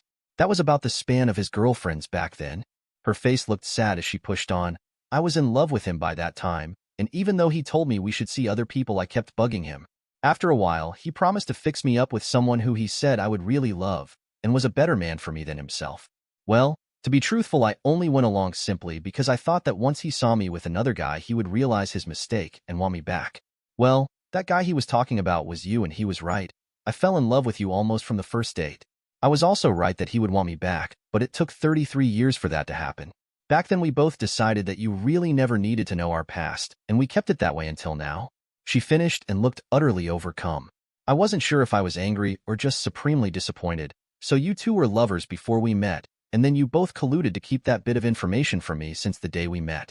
I looked at her now, sitting with a downcast look. I have to give you credit for at least being able to keep a secret. I needed to ask her the next question, as it was the one that had been gnawing at me for over a year, but it would not come out. I started and stopped a few times before Kathy noticed my indecision, and with the clarity of a wife for over 30 years correctly read and interpreted my body language. She spoke with a sarcastic temerity. I know what you want to ask, Ryan, and don't you think I have asked myself the same question a million times since you found out? I don't know why we became lovers again. I could blame it on the fact you weren't there, or that the booze got to me, or that Jerry was irresistible, or maybe it was the fact that I remember how good a lover he was, or maybe it was a combination of all of these or none of these. To be truthful with you, I don't know. I'm sorry, that's all I can really tell you, but it's true. Well, that was at least an answer to what had been eating at me for over a year, but I would still always wonder if she was just trying to spare my feelings because she just felt that I was inadequate. Now I took a deep breath and started into painful territory. Are you still sleeping with him? Her face broadcast her feelings, and as I interpreted them, she was afraid of hurting me but didn't want to lie. With trepidation, she responded, yes. Even though I already instinctively knew the answer, it still hurt. I looked at her eyes and probed, why, Kathy? If I meant so much to you, and you still want me back, why are you still sleeping with him? Frankly, after all the pain he has caused, why is the jerk still living here? She looked a little wild as she retorted fast and loudly, because I need someone, Ryan. I am so alone I can't stand it. I miss you so much that I needed a substitute, and he was here. That's why. With that, she broke down and began to sob with her head cradled in her hands and her body racked by the fury of her tears. I felt exhausted and knew that it was time to go home. I stood and walked around the table to help Kathy to her feet. Her tears were falling freely, and a part of me still wanted to ease her pain. She sniffled and stopped, and then reading me again. She threw her arms around me as if trying to keep me with her. I stood there like a log and did not reciprocate the hug. I finally broke away and spoke. I have to go home now, Kathy. She nodded, knowing what my words really meant, and then went into her protective wife mode. Wait. Before you go, let me get you some of the leftover pot roast to take home with you. She went to turn, and I held on to her hand. Never mind, Kathy. It's fine. I got my coat and was walking to the front door when it opened up, and in walked Jerry. His face showed apprehension and hope when he saw me, and he spoke as if we were still friends. Ryan, how have you been? I gazed at him with a look of shock. Why would you give a damn how I have been? You ruin my life, destroy our friendship, and steal my wife, and you ask me how I am. Are you insane? To his credit, he looked repentant. I'm sorry, Ryan. I never planned it. Well, It just seemed to happen and then take on a life of its own. He paused and then continued, Ryan, we both miss you in our lives. Is there any way we could forget what happened between us and just try to rebuild our friendship? I no longer cared whether Kathy would get hurt in this as I had to ask, sure, however let me ask you a question, all right? He actually had a hopeful look on his face and nodded his assent when I fired off my question. When was the last time you screwed her? Hope faded from his face, and he hemmed and hawed before he answered me. I don't remember, Ryan, honest. I knew Jerry from the old days, and I also knew when he was lying, so I pushed forth again. Come on, Tarzan, you must remember the last time you put the meat to her. Isn't that what you used to say in high school after you scored some poor dumb schmuck's girlfriend, wasn't it? The word Tarzan hit home, and I could see anger flush his face, which is what I wanted. He puffed himself up and looked me straight in the eye as he coldly replied, Yeah, Ryan, that's what I used to say, and if you really want to know, I put the meat to her this morning, just like I do every morning. And she loved it, screaming for more of me inside her. He said it in anger, and I heard Kathy's inrush of breath as she realized what he had just spoken. He stopped talking and looked from me to Kathy, and then tried to cover his tracks. Ryan, I'm sorry. Kathy and I are through.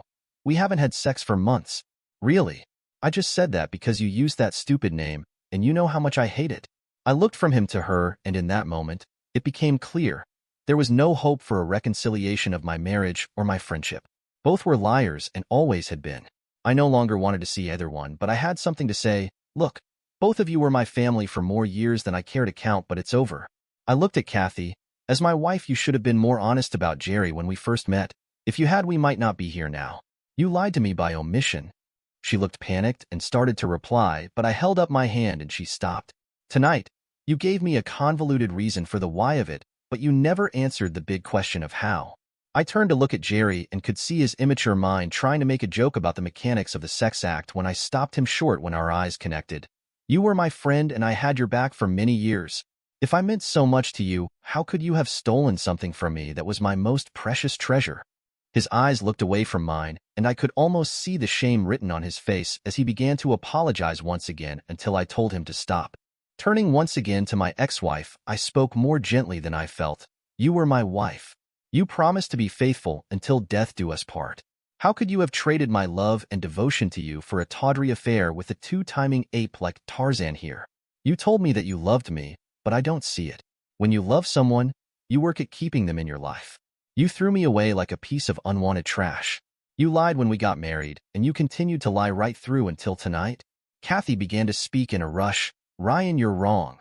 I do love you and I want to work this out. Jerry was a huge mistake, but I can make it right again. Please. She began to move towards me with her arms out to embrace me, but I moved back out of her reach. I pushed past Jerry and opened the front door. Kathy looked distraught while Jerry had recovered enough to just look sad. Before stepping out into the cold again, I looked at my ex and spoke in a formal tone. Thank you for a lovely dinner. I truly enjoyed it. Have a good life, as I doubt that we will be seeing each other again. I looked at Jerry and it looked like he was going to say something, but I cut him off. Well, Tarzan, looks like you got another Jane. Or should I say a Kathy? I just hope the price you paid was worth it. Before either could respond, I stepped out into the cold, shutting the door behind me. Reaching the car, I turned to see the front door fly open and Kathy in a determined voice call out, It's not over for us, Ryan. I want you back and I will get you back no matter how long it takes. Jerry is gone tomorrow. You are my man, and we still belong together. She was still calling out some nonsense as I started my car and backed out from the driveway. Tomorrow was another day, and I had to get up early for work. The office was cold when he arrived, but that was not unusual as the snow was falling outside, creating the illusion of a clean world. He loved the solitude of the office at this time of the day. Everything was so peaceful. He turned up the heat in the office and began making coffee. Today, however, his ritual was going to be different. As soon as he finished turning up the heat and putting the coffee on, he sat at his desk and picked up the picture he had fixated on over the last 18 months. He looked at it one last time, and then he muttered one word, enough. With that word, he set to work dismantling the frame and removing its contents. Looking at the loose picture one last time, he tore it into small pieces and disposed of it in his trash can. Looking at the frame, he pondered on throwing it out too, but then rethought that idea. Instead of throwing it away, he put it back on the desk empty. Looking at it, he thought, enough grieving for what was. Now it's time to start living again. Fill that frame with new memories and forget the old ones. Thinking about it, he remembered that one of the secretaries had tried to set him up with a widow who was a friend of hers a month or so back. He decided then, and there that he would ask her if that offer was still good when she arrived for work. He smiled to himself for the first time in a long time and savored the peace of the empty office and the smell and flavor of a fresh cup of coffee. Dear listeners, please share your thoughts in the comments section below and don't forget to like, share, and subscribe.